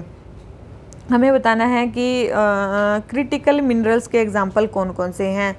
तो भाई ये पता होना चाहिए। सबसे पहले तो गवर्नमेंट ने डिक्लेयर किया है कि हमारे जो है ना 30 क्रिटिकल मिनरल्स हैं। क्या डिक्लेयर किया है? कि हमारे 30 क्रिटिकल मिनरल्स हैं, ठीक है। तो 30 क्रिटिकल मिनरल्स है, उसमें से कुछ क्रिटिकल मिनरल्स की माइनिंग पे अभी मतलब गवर्नमेंट ने अप्रूव किया कि वहाँ पे आप कमर्शियल वहाँ पे माइनिंग कर सकते हो, इसीलिए ये न्यूज़ में था, ठीक है। तो इनमें से कौन कौन सा क्रिटिकल मिनरल में आता? देखो एंटीमनी, बेरिलियम और कोबाल्ट, ये तीनों ही हमारे किस में आते हैं? ये हमारे क्रिटिकल मिनरल में आते हैं। जिंक और क्रोमियम जो है ये हमारे उसमें नहीं आते हैं, ठीक है, ये हमारे क्रिटिकल मिनरल में नहीं आते, तो ध्यान रखना। तो इनमें से केवल 3 जो है वो हमारे क्रिटिकल मिनरल में आते हैं, ठीक है। तो बहुत सारे मिनरल्स ऐसे जो क्रिटिकल मिनरल में आते हैं हमारे, ठीक है। तो भाई ये देखो expert committee under ministry of mines, सबसे पहले मिनिस्ट्री ऑफ माइंस के अंडर जो एक्सपर्ट कमेटी है उसने आइडेंटिफाई किया, अभी हम बता रही थी ना 30 क्रिटिकल मिनरल्स हैं इंडिया के, उनमें से ये 30 मिनरल्स कौन कौन से ये हैं सारे। भैया आपको अब ये लिस्ट है ना याद ही होनी चाहिए। अब इसमें कोई क्या बता सकता है? इसमें एंटीमनी, बेरिलियम, कोबाल्ट, कॉपर, ये भी अपने पढ़े हैं, ठीक है। मेन ग्रेफाइट भी एक हमारा क्रिटिकल मिनरल है, फॉस्फोरस, पोटाश, ठीक है, ठीक है। और कोई किस किस का नाम सुनते हो आप? Silicon, cadmium, tin, titanium, tungsten, ठीक है, जिरकोनियम, सेलेनियम, ये सारे हमारे केस में आते हैं क्रिटिकल मिनरल। सारे जो नाम नहीं भी बोले मैंने वो भी सारे क्रिटिकल मिनरल में आते हैं, ठीक है। और ठीक है, तो एक्सपर्ट कमेटी ने क्या क्या बोला है? एक्सपर्ट कमेटी ने एक तो 30 क्रिटिकल मिनरल की लिस्ट बताई है, दूसरी क्या बताई कि हमें क्या क्रिएशन करना है? Centre of excellence. किसके लिए? क्रिटिकल मिनरल्स के लिए। मिनिस्ट्री ऑफ माइंस के अंडर एक सेंटर ऑफ एक्सीलेंस क्रिएट किया जाए। एक इन्होंने क्या बोला है कि ये जो है जो centre of excellence for critical minerals, ठीक है, centre for excellence for critical mineral, ये पीरियडिकली अपडेट करेगी जो भी लिस्ट है क्रिटिकल मिनरल्स के इंडिया के लिए वो, और क्रिटिकल मिनरल्स को नोटिफाई करेगी टाइम टू टाइम, ठीक है। तो याद रखना मिनिस्ट्री ऑफ माइन के अंदर क्रिटिकल मिनरल की लिस्ट को कौन वो करेगा? Centre of excellence for critical minerals, ध्यान रखना इसको। अभी ये देखो भाई, क्रिटिकलिटी ऑफ मिनरल्स को देखने के लिए दो चीज़ मेनली यूज़ होती हैं। कौन कौन सी? एक तो इकोनॉमिक इंपॉर्टेंस उस चीज़ की, और एक सप्लाई रिस्क। ठीक है, दो चीज़ इंक्लूड होती है। इकोनॉमिक इंपॉर्टेंस में क्या क्या मतलब फैक्टर्स आते हैं, और सप्लाई रिस्क में क्या क्या फैक्टर आते हैं, वो आप देख रहे हो। ठीक है, तो ये चीज़ें ध्यान रखना है इनको। देखो भाई, ये दो तीन चीज़ें और बताने के लिए मैंने इसको खोला। देखो, एक तो centre of excellence for critical minerals, ये काफ़ी इंपॉर्टेंट है। एक तो centre of excellence for critical minerals मैंने बताया, centre for excellence for critical minerals ये रिपोर्ट जो है तैयार करेगी, क्रिटिकल मिनरल्स को आइडेंटिफाई करेगी। ये कब वो किया? 2023 में। ठीक है, कि ऐसी कोई सेंटर ऑफ एक्सीलेंस बना जाए क्रिटिकल मिनरल्स के लिए, जो लिस्ट तैयार करेगी भाई कौन से क्रिटिकल मिनरल्स में आएंगे, कौन से नहीं आएंगे। ठीक है, तो ये 2023 में ये करेगी। दूसरी चीज़, काबिल एक प्रोग्राम चलाया गया है, काफ़ी इंपॉर्टेंट है, खनिज विदेश इंडिया लिमिटेड। खनिज विदेश इंडिया लिमिटेड काबिल प्रोग्राम है, ये भी हमारा किसके लिए? इन्हीं के लिए। ठीक है, एक ज्वाइंट वेंचर कंपनी जिसका नाम है खनिज विदेश इंडिया लिमिटेड, इसको मैंडेट किया गया कि वो आइडेंटिफाई करे और एक्वायर करे जो भी ओवरसीज मिनरल एसेट्स हैं ना, क्रिटिकल और स्ट्रेटेजिक नेचर के, जैसे कि लिथियम होगा, कोबाल्ट हो गया, ताकि उनकी सप्लाई साइड की एश्योरेंस हो उसकी, तो उसके लिए है। ठीक है, तो काफ़ी इंपॉर्टेंट है। ओवरसीज मिनरल एसेट्स को एक्वायर करने के लिए कौन सा एक जॉइंट वेंचर चलाया गया है, जॉइंट वेंचर कंपनी खोली गई है, उसका नाम है खनिज विदेश इंडिया लिमिटेड। ठीक है, काबिल खनिज विदेश इंडिया लिमिटेड। तीसरी चीज़, हमने एक मिनरल सिक्योरिटी पार्टनरशिप में भी हम इंडिया इंडक्ट हुआ है। इंडिया रिसेंटली किस में इंडक्ट हुआ है? मिनरल सिक्योरिटी पार्टनरशिप में। ये मिनरल सिक्योरिटी पार्टनरशिप क्या है? ये यूएस लेड कोलैबोरेशन है। किसकी? यूएसए की लेड कोलैबोरेशन है, जिसमें 14 कंट्रीज इंक्लूडेड हैं, जिनका एम है कैटलाइज करना पब्लिक और प्राइवेट जो इन्वेस्टमेंट है क्रिटिकल मिनरल सप्लाई चेन में ग्लोबली उनमें। ठीक है, तो मिनरल सिक्योरिटी पार्टनरशिप किसकी इनिशिएटिव है? यूएसए की इनिशिएटिव है, जिसमें 14 कंट्री इंक्लूडेड है। इंडिया भी इसमें अभी इंक्लूड हुआ है, इसलिए ये मिनरल सिक्योरिटी पार्टनरशिप इंक्लूडेड है। काबिल क्या है? खनिज विदेश इंडिया लिमिटेड क्या है? इसके बारे में भी बताना चाहिए। Centre of excellence for critical minerals क्यों बनाया जा रहा है, वो भी बताना चाहिए। तो ये तीन चीज़ें बहुत ज़्यादा इंपॉर्टेंट थी, इसके बारे में तो मैंने बता दी है। ठीक है, तो और तो आप खुद कर सकते हो 30 मिनरल्स के बारे में, अब आपको खुद पता होना चाहिए। ठीक है, तो ये क्वेश्चन हो जाता है हमारा कंप्लीट। ठीक है, आ जाते हैं अपने नेक्स्ट क्वेश्चन पे। ठीक है गाइस, तो हमारा ये वाला क्वेश्चन हो जाता है कंप्लीट। आ जाते हैं अपने नेक्स्ट क्वेश्चन पे। नेक्स्ट क्वेश्चन हमें क्या बोलता है? पेशवा और उस टाइम पे कौन से मुगल एम्परर थे। अब देखो, बाजीराव वन की बात चल रही है। बाजीराव वन थे हमारे 720 से लेके 40 तक। ठीक है, उस टाइम पे किसका रूल चल रहा था? आप सभी को पता है 1717 में तो फारुखशियार ने वो किया था। तो फारुखशियार की डेथ हो जाती है 1719 में। तो हो जाती है 1719 में इनकी डेथ हो जाती है। इसका मतलब फारुखशियार तो 1719 में थे नहीं, तो इसका मतलब 1720 में है। 20 में कौन आ जाते हैं? मोहम्मद शाह आ जाते हैं। तो 1719 से लेके 1748 तक कौन रूल करते हैं? मोहम्मद शाह रूल करते हैं। कौन? मोहम्मद शाह। जो ये लिख रखा मोहम्मद शाह, तो मोहम्मद शाह रहते हैं उस टाइम पे। तो बाजीराव वन के टाइम पे फारुखशियार नहीं थे, मोहम्मद शाह आ जाते हैं। फिर है बालाजी बाजीराव टू, उनके टाइम पे मोहम्मद शाह होते हैं। तो ये स्टेटमेंट बिल्कुल सही है। ठीक है, क्योंकि जो बालाजी बाजीराव थे उनका टाइम पीरियड है 40 से लेके 1761 तक, ये मेनली रहते हैं जो बालाजी बाजीराव हैं। फिर हमारे बाजीराव टू आ जाते हैं, ये जो हैं ये इनका टाइम पीरियड है 1795 से 1818 तक। और इस टाइम पे बोले कि शाह आलम टू, बिल्कुल शाह आलम टू उस टाइम पे थे मुगल एम्पर। तो ये स्टेटमेंट भी हमारी सही है, क्योंकि ये 1759 से लेकर 1800 तक थे। 1759 से लेकर 1800 तक थी। ठीक है, तो ये भी चीज़ ध्यान रखना। तो शाह आलम टू थे उसके टाइम पे। तो सेकंड स्टेटमेंट सही है हमारी, थर्ड स्टेटमेंट सही है, फर्स्ट स्टेटमेंट लेकिन हमारी रॉन्ग है। तो हमें बताना है करेक्टली मैच्ड। करेक्टली मैच्ड तो केवल 2 स्टेटमेंट है, एक स्टेटमेंट हमारी करेक्टली मैच्ड नहीं है। तो क्वेश्चन नंबर 85 हमारा क्वेश्चन हो जाता, आंसर हो जाता है बी। आ जाते हैं अपने नेक्स्ट क्वेश्चन पे। नेक्स्ट क्वेश्चन हमें क्या बोलता है? हमें बताना है स्पीरोइडल कार्बोनेशियस पार्टिकल्स के बारे में। सबसे पहले जो स्फीरोइडल कार्बोनेशियस पार्टिकल्स, अब बोल रहे हैं कि ये फ्लाई ऐश का कंपोनेंट है। बिल्कुल ये फ्लाई ऐश का कंपोनेंट है, और it has no other anthropogenic or natural source other than fossil fuel combustion, और ये फॉसिल फ्यूल कंबशन से ही बनते हैं। तो ये स्टेटमेंट भी बिल्कुल सही है, दोनों ही स्टेटमेंट के बारे में सही है। तो हमें बताने करेक्ट स्टेटमेंट आंसर हो गया सी। न्यूज़ में क्यों है? क्योंकि अंटार्कटिका की आइस में इनको फर्स्ट टाइम रिकॉग्नाइज किया गया है। ये बाई प्रोडक्ट है इंडस्ट्रियल हाई टेम्परेचर कंबशन के, जो कोल या फ्यूल सेल से होता है। और ये इन्वायरमेंटल इंडिकेटर है किसके? इंडस्ट्रियलाइजेशन के। जहाँ इंडस्ट्री होगी वहाँ फॉसिल फ्यूल कंजप्शन होगा, जहाँ फॉसिल फ्यूल कंजप्शन होगा वहाँ फ्लाई ऐश निकलेगी, जहाँ फ्लाई ऐश निकलेगी उसमें कुछ स्फीरोइडल कार्बोनेशियस पार्टिकल पाए गए हैं, तो इसका मतलब वो भी निकलेंगे। और ये मेनली कहाँ पे पाए गए? अंटार्कटिका में पाए गए, इसलिए इन पर ज़्यादा ध्यान गया है। तो क्वेश्चन नंबर 86 हमारा आंसर हो जाता है सी। आ जाते हैं अपने नेक्स्ट क्वेश्चन पे। ठीक है, मेरे ख्याल से समझ में आ गया। नेक्स्ट क्वेश्चन हमारा क्या है, प्लेस इन न्यूज़ और कंट्री। देखो ये कुछ किसी न किसी कारण से ये मतलब जो ये जगह हैं ये न्यूज़ में रही हैं। सबसे पहले महदिया, महदिया जो जगह है ना, यहाँ पे 9 मतलब आग लगने से 19 बच्चों की डेथ हो गई थी सेंट्रल गुयाना में। ठीक है, सेंट्रल गुयाना में। ये सेंट्रल गुयाना क्या है, एक साउथ अमेरिकन कंट्री है, मेरे ख्याल से आपने सुना भी होगा, ये साउथ अमेरिकन कंट्री है, इसके लिए ये न्यूज़ में थी। ठीक है, तो वहाँ पर ये जगह है महदिया। और गुयाना की कैपिटल क्या है, आप सोचो कहीं है इसकी कैपिटल, नहीं, इसकी कैपिटल है जॉर्ज टाउन बोल रही हूँ। ठीक है, जॉर्ज टाउन इसकी कैपिटल है, ध्यान रखना। साउथ अमेरिकन कंट्री है गुयाना, ध्यान रखना इसको। फिर है बेलगो रोड। देखो बेलगो रोड जो है ना, बेलगो रोड एक रशिया की जगह है जहाँ पे यूक्रेन ने मतलब ड्रोन अटैक किया था, शायद आपको पता हो। ठीक है, तो बेलगो रोड क्या है, एक रशिया की जगह है जहाँ पे किसने अटैक किया था, यूक्रेन ने अटैक किया था। रशिया की कैपिटल तो आपको पता ही है, उसकी कैपिटल नहीं है, तो मॉस्को उसकी कैपिटल है। फिर डिनीप्रो, डिनीप्रो एक यूक्रेन में जगह है, ध्यान रखना। डिनीप्रो कहाँ पे है, एक यूक्रेन में जगह है, काफ़ी इंपॉर्टेंट है, यूक्रेन में एक जगह है, यहाँ पे रशिया ने एयर स्ट्राइक की थी, तो इसलिए ये मतलब न्यूज़ में थी। तो यही था मेनली। तो ये देखो, तो इसमें बताना है कि कौन से करेक्टली मैच्ड है, ना तो फर्स्ट करेक्टली मैच, ये देखो एक करेक्टली मैच है। ठीक है, तो ये तो सही है, तो फर्स्ट महदिया तो ठीक है, ये गलत है, ये गलत है। तो करेक्टली मैच बताना, तो केवल एक करेक्टली मैच है, सेकंड एंड थर्ड हमारे रॉन्ग है क्योंकि ये अलग अलग दे रखे हैं। तो महदिया कहाँ पे है, गुयाना में, सेंट्रल अमेरिका में। तो ध्यान रखना ये जगहें जो न्यूज़ में आती हैं काफ़ी ज़्यादा इंपॉर्टेंट हो जाती हैं। वैसे यूक्रेन की कैपिटल क्या है पता है आपको, किसी को? सबको पता ही होगी मेरे ख्याल से, नहीं पता है तो उसकी कैपिटल है कीव।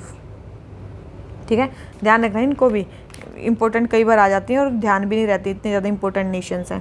ठीक है, तो फिर आ जाती है हमारी क्वेश्चन नंबर 88। क्वेश्चन नंबर 88 हमें क्या बोलता है, Congress under influence of Gandhi ji believed that the cause of the allies in war was just. देखो पहले क्वेश्चन पढ़ लेते हैं। How many of the above are the possible reasons for not initiating an immediate mass movement in wake of world war 2 by Congress. बोल रहे हैं कि जब वर्ल्ड वॉर 2 शुरू हुआ तब कांग्रेस ने इमीडिएट मास मूवमेंट क्यों नहीं स्टार्ट किया, उस टाइम पे क्या रीज़न थे जो उन्होंने स्टार्ट नहीं किया। सबसे पहले गांधी जी ये बिलीव करते थे कि भाई उस टाइम पे जो ब्रिटिशर्स का जो कोज था, एलाइज का जो कोज था वो जस्ट था, बिल्कुल गांधी जी बिलीव करते थे।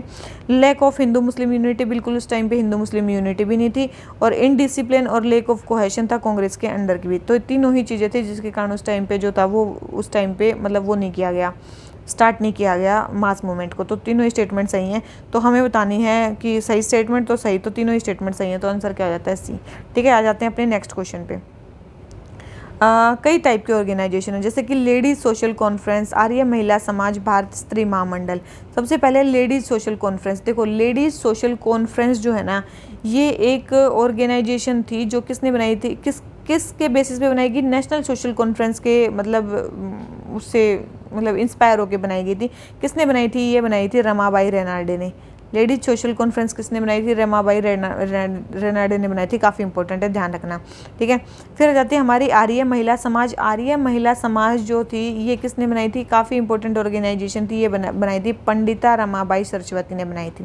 ठीक है, फिर है हमारी भारत स्त्री महामंडल। भारत स्त्री महामंडल काफ़ी इंपॉर्टेंट ऑर्गेनाइजेशन थी, जो बनाई थी किसने, सरला देवी चंद्रानी ने। ठीक है, तो ये इन्होंने बनाई थी। तो फर्स्ट स्टेटमेंट रॉन्ग हो जाती है हमारी, थर्ड स्टेटमेंट रॉन्ग हो जाती है, केवल सेकंड स्टेटमेंट हमारी करेक्ट है। अगर हमें बताना करेक्टली मैच्ड कौन सा है, तो केवल एक हमारा करेक्टली मैच्ड है और वो है हमारा सेकंड वाला, आर्य महिला समाज वाला। ठीक है, तो हमारा आंसर क्या हो जाता है ए। ठीक है, मेरे ख्याल से समझ में आ गया होगा ये कि भारत स्त्री महामंडल किसने बनाया, पंडिता रमाबाई ने क्या बनाया, आर्य महिला समाज बनाया। और इसके बाद आ जाती है हमारी रमाबाई रेनाल्डे जिन्होंने बनाई लेडीज सोशल कॉन्फ्रेंस। ठीक है, काफ़ी इंपॉर्टेंट है, ध्यान रखना। तो क्वेश्चन नंबर 89 आंसर हो जाता है ए। आ जाते हैं नेक्स्ट क्वेश्चन पे। हॉलमार्क यूनिक आइडेंटिफिकेशन नंबर के बारे में बात करनी है, देख लेते हैं भाई। बोले कि a hallmark is a mark on gold jewellery which is affixed by an entity recognised by bureau of Indian standard. बिल्कुल, एक ऐसी एंटिटी उस पर मार्क लगाती है जो BIS से रिकॉग्नाइज्ड हो। बिल्कुल। HUID number is unique 6 digit alpha numeric code जो हर पीस ऑफ ज्वेलरी को दिया जाता है। बिल्कुल, ये भी स्टेटमेंट सही है कि ये HUID नंबर जो है 6 डिजिट नंबर है जो ज्वेलरी को दिया जाता है। और तीसरा है 22K916 means that 22 carat gold और जिसमें 91.6% गोल्ड हो, मतलब 22 कैरेट गोल्ड और उस पीस ऑफ ज्वेलरी में 91% गोल्ड है। तो ये स्टेटमेंट भी बिल्कुल सही है। तीनों ही स्टेटमेंट हमारी हॉलमार्क के बारे में सही है। हमें करेक्ट स्टेटमेंट बतानी है, तो तीनों ही स्टेटमेंट हमारी इसके बारे में सही है। जो भी हॉलमार्क ज्वेलरी है उसको 3 कैटेगरीज में बांटा गया है। एक तो 22 कैरेट वाली, एक बांटा गया है 18 कैरेट वाली, जिसमें कितना गोल्ड होगा, 75% गोल्ड होगा, 750 उसके पीछे लिखा गया है। एक है 14 कैरेट गोल्ड, जिसमें जो गोल्ड की मतलब परसेंटेज होगी वो होगी 58.5। ठीक है, तो ये मतलब इसकी क्वालिटी बताई गई है मेनली। और 22 91.6। ठीक है, तो ये है। तो ये 3 कैटेगरीज में इसको बांटा गया। क्यों इसको हॉलमार्किंग की जा रही है, ताकि प्योरिटी का एश्योरेंस हो सके। दूसरी चीज़ रीसेल वैल्यूज़ की ज़्यादा उसकी, और तीसरी लोन ईजी से मिल सके हमें। ठीक है, तो ये इसलिए ये चीज़ की जा रही है। तो क्वेश्चन नंबर 90 हमारा आंसर हो जाता है सी। आ जाते हैं अपने नेक्स्ट क्वेश्चन पे। नेक्स्ट क्वेश्चन है हमारा किसके बारे में, एनआरसी के बारे में। एनआरसी के बारे में क्या स्टेटमेंट सही नहीं है, हमें गलत स्टेटमेंट बताने हैं। जल्दी बताओ भाई, ये सारी स्टेटमेंट वीडियो पॉज करके पढ़ो और सारी बताओ इसमें से कौन सी गलत है। ठीक है, जल्दी बताओ इसमें से कौन सी गलत है। देखो, अगर आप पढ़ोगे ना तो आपको पता चलेगा कि जो एनआरसी है ना, सबसे पहले first NRC was compiled in 1951। बिल्कुल ये तभी प्रिपेयर की गई थी जब सेंसस उस टाइम पे कंप्लीट हुआ था। Anyone who can not prove, अगर उनके मतलब 1971 में वो या फिर उनके एंसेस्टर जो थे एंटर किए थे तो उनको फॉरेनर डिक्लेयर कर दिया जाएगा। ये भी बिल्कुल सही है। It is unique exercise in which owners to prove citizenship citizens के पास लाइक करता है। बिल्कुल, those who declare foreigners will be departed. देखो, अगर कोई भी इस एक्ट के अंडर फॉरेनर डिक्लेयर कर दिया जाता है तो ऐसा नहीं है कि उनको बांग्लादेश डिप्लोट कर दिया जाएगा। ऐसा थोड़ी ना, बांग्लादेश अपने देश में ऐसे ही किसी को भी एंट्री दे देगा। हमने अगर उनको फॉरेनर घोषित कर दिया तो हम बांग्लादेश में भेज सकते हैं उनको, ऐसा थोड़ी ना है। तो ऐसा नहीं है, इसमें ऐसा कोई प्रोविजन नहीं है कि those who are declared foreigner will be departed to Bangladesh under repatriation treaty and Assam accord. ऐसा नहीं है, कोई ऐसा मतलब अभी उनके बारे में नहीं बताया गया। बस ये है कि भाई उनको फॉरेनर ट्रिब्यूनल्स के पास जाना पड़ेगा, अपने आप को प्रूव करना पड़ेगा, लेकिन उसके बाद के बाद कुछ नहीं है कि भाई क्या होगा उनके साथ, पता नहीं है। तो क्वेश्चन नंबर 91 आंसर हो जाता है डी। आ जाते हैं नेक्स्ट क्वेश्चन पे। अब जाती है एड हॉक जजेस के बारे में। ठीक है भाई, एड हॉक जजेस के बारे में देख लेते हैं। सबसे पहले qualification for appointment are same as those of becoming the supreme court जज अंडर नॉर्मल सर्कमस्टेंस। देखो, नॉर्मल सर्कमस्टांसिस के अंडर नहीं, मतलब वैसे क्वालिफिकेशन ऑफ अपॉइंटमेंट सेम होती है जो सुप्रीम कोर्ट जज की होती है, लेकिन नॉर्मल सर्कमस्टांसिस के अंडर नहीं। ये चीज़ ध्यान रखना। ठीक है, तो नॉर्मल सर्कमस्टांसिस के अंडर नहीं, मतलब ये होता है कि भाई समटाइम्स जब कोरम ना हो, मतलब सबसे पहली बात तो एड हॉक जज अपॉइंटी कब होते हैं, जब लैक ऑफ कोरम होती है, जब कोरम नहीं होती है सुप्रीम कोर्ट में बैठने के लिए कोरम चाहिए होती है। जब कोरम नहीं होती है, परमानेंट जजेस की कंटिन्यू नहीं कर सकता सुप्रीम कोर्ट, तब हमारे कौन करते हैं, chief justice of India. Chief justice of India किसी हाई कोर्ट के जज को अपॉइंट करते हैं एज एड हॉक जज सुप्रीम कोर्ट के लिए कुछ टेम्परेरी पीरियड के लिए। ठीक है, और ये किससे पूछ के करते हैं, चीफ जस्टिस जो होते हैं हाई कोर्ट के, उनसे पूछ के। ठीक है, चीफ जस्टिस मतलब समझ में आ गया। चीफ जस्टिस ऑफ इंडिया किसी भी जज को हाई कोर्ट के अपॉइंट कर सकते हैं, क्या, एड हॉक जज सुप्रीम कोर्ट का किसी टेम्परेरी पीरियड के लिए, और केवल हाई कोर्ट के जज ही यहाँ पे अपॉइंट हो सकते हैं। ठीक है, किससे उनको पूछना पड़ेगा, chief justice of high court से पूछना पड़ेगा, और उससे पहले उनको प्रेसिडेंट से भी परमिशन लेनी पड़ेगी या पूछना पड़ेगा। ठीक है, तो ये है इसके बारे में, एड हॉक जज के बारे में। क्वालिफाई करना चाहिए कि भाई वो इतने क्वालिफाई होने चाहिए कि वो सुप्रीम कोर्ट के जज के अपॉइंट हो जाएं। तो यही सारी चीज़ें हैं उनके बारे में। तो मेरे ख्याल से समझ में आ गया। और सुप्रीम कोर्ट के जज की क्वालिफिकेशन क्या है, सिटीजन ऑफ इंडिया होने चाहिए, 5 साल तक जज होने चाहिए किसी हाई कोर्ट में, या 10 साल के लिए एडवोकेसी करनी चाहिए, या फिर कोई डिस्टिंग्विश्ड जूरिस्ट होनी चाहिए प्रेसिडेंट के ओपिनियन में। तो ये सारी क्वालिफिकेशन है सुप्रीम कोर्ट के जज बनने की। तो पहले स्टेटमेंट तो रहूँगा कि नॉर्मल सर्कमस्टांसेस में वो क्वालिफाई होनी चाहिए, ऐसा नहीं है कि भाई ऐसा नहीं है, नॉर्मल सर्कमस्टांसेस में होनी चाहिए। सेकंड है the president determine the need for an ad hoc जज इन। देखो, बोले कि प्रेसिडेंट डिटरमाइन करेंगे कि हमें नीड है किसी एड हॉक जज की, नहीं, सीजीआई करेंगे भाई, सीजीआई करेंगे ये काम। ठीक है, in supreme court as per the recommendation of CJI, नहीं, तो मतलब डिटरमाइन कौन करेंगे, ये सीजीआई, मतलब जो चीफ जस्टिस ऑफ इंडिया वही करेंगे इसका काम। तो ये स्टेटमेंट भी हमारी क्या है, रॉन्ग है। किसके बारे में, एड हॉक जज के बारे में। तो ये स्टेटमेंट भी रॉन्ग है, ये स्टेटमेंट भी रॉन्ग है। तो हमें बतानी करेक्ट स्टेटमेंट। तो करेक्ट स्टेटमेंट ना तो फर्स्ट है ना सेकंड है, दोनों स्टेटमेंट हमारी रॉन्ग है। तो क्वेश्चन नंबर 92 आंसर हो जाता है डी। आ जाते हैं नेक्स्ट क्वेश्चन पे। हमें बताना है कि सती जब एबॉलिश हुई गोवा में, तो उस टाइम पे पोर्टुगीज के गवर्नर जनरल कौन थे भाई। एक ही फेमस पर्सन थे यहाँ पे, वो कौन थे, अल्फोंसो डी अल्बुकर्क। ठीक है, ये थे वहाँ पे क्या नाम लेते हैं, अल्मीडा के बाद इन्होंने सक्सीड किया था अल्फोंसो डी अल्बुकर्क ने। इन्हीं को माना जाता है real founder of Portuguese power in the east. ठीक है, रियल फाउंडर इन्हीं को माना जाता है। इन्होंने स्ट्रेटेजिक कंट्रोल अपना इंडियन ओशन पे कर लिया था। इन्होंने परमिट सिस्टम अलाउ किया था अदर शिप्स के लिए। मान लो पोर्टुगीज के अलावा अगर और कोई शिप आता है तो इन्होंने परमिट सिस्टम स्टार्ट कर दिया था उनके लिए। ठीक है, 15 1510 में इन्होंने क्या नाम लेते हैं, गोवा को भी छीन लिया था। किससे? बीजापुर के सुल्तान थे, बीजापुर के सुल्तान से जिनका नाम था इस्माइल आदिल शाह। ठीक है, किसकी हेल्प से? कृष्णदेव राय की हेल्प से, जो विजयनगर अंपायर के रूलर थे। ठीक है, और एक इंटरेस्टिंग बात तो इनके बारे में ये है कि भाई इन्होंने सती को भी एबोलिश किया था गोवा में। तो क्वेश्चन नंबर 93 आंसर हो जाता है बी। आ जाते हैं अपने नेक्स्ट क्वेश्चन पे। नेक्स्ट है अफ्रीकन यूनियन के बारे में। अफ्रीकन यूनियन के बारे में क्या है? सबसे पहले only the countries of African continent ही इसके मेंबर है। बिल्कुल अफ्रीकन कॉन्टिनेंट के वे मेंबर ही इसके मेंबर है। दूसरी चीज़ के हेडक्वार्टर केप टाउन में साउथ अफ्रीका में बिल्कुल भी नहीं है इसके हेडक्वार्टर इसके कहाँ है? एडिस अबाडा में। कहाँ पे है इसके हेडक्वार्टर? एडिस अबाडा में। और एडिस अबाडा कहाँ पे है? इथोपिया की कैपिटल है एडिस अबाडा, तो वहाँ पे इसके हेडक्वार्टर है। तीसरी चीज़ है the combined population of member states exceed 2 billion. देखो इनकी जो पॉपुलेशन है ना अफ्रीकन यूनियन की, वो 1.4 बिलियन के आसपास है, तो 2 बिलियन से ज़्यादा नहीं है, 2 बिलियन से कम ही है। तो ये स्टेटमेंट भी हमारी गलत हो जाती है कि इनकी पॉपुलेशन जो है वो 2 बिलियन से ज़्यादा है। 2023 की बात कर रहे हैं, ठीक है, तो अभी भी उतनी नहीं हुई होगी, तो ये स्टेटमेंट भी रॉन्ग है। तो सेकंड स्टेटमेंट भी रॉन्ग है, थर्ड स्टेटमेंट भी रॉन्ग है, फर्स्ट स्टेटमेंट हमारी करेक्ट है। तो हमें बताना है करेक्ट स्टेटमेंट, तो केवल एक स्टेटमेंट करेक्ट है, तो हमारा आंसर क्या हो जाता है? ए। ठीक है, मेरे ख्याल से समझ में आ गया होगा। न्यूज़ में क्यों? क्योंकि इन्होंने नाइजर को सस्पेंड कर दिया, क्योंकि यहाँ पे कूप हो गया था, तो नाइजर को इन्होंने सस्पेंड कर दिया है मिलिट्री कूप के कारण अफ्रीकन यूनियन से।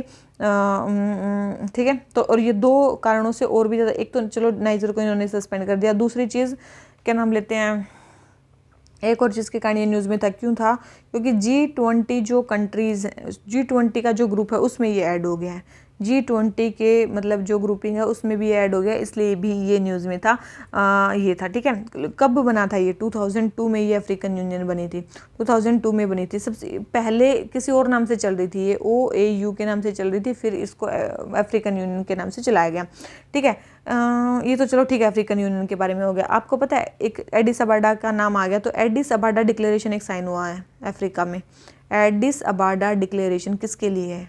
ठीक है, एडिस अबाडा डिक्लेरेशन किसके लिए? काफ़ी इंपॉर्टेंट डिक्लेरेशन है, ध्यान रखना। अफ्रीका में 4-5 डिक्लेरेशन काफ़ी इंपॉर्टेंट है, जैसे कि Nairobi declaration, Tunis declaration, Kampala declaration, Addis Ababa declaration, ये काफ़ी इंपॉर्टेंट डिक्लेरेशन, जिसमें से एडिस अबाडा भी काफ़ी इंपॉर्टेंट है, जो किसके लिए है? ऑल इन्वायरमेंटल चैलेंजेस के लिए।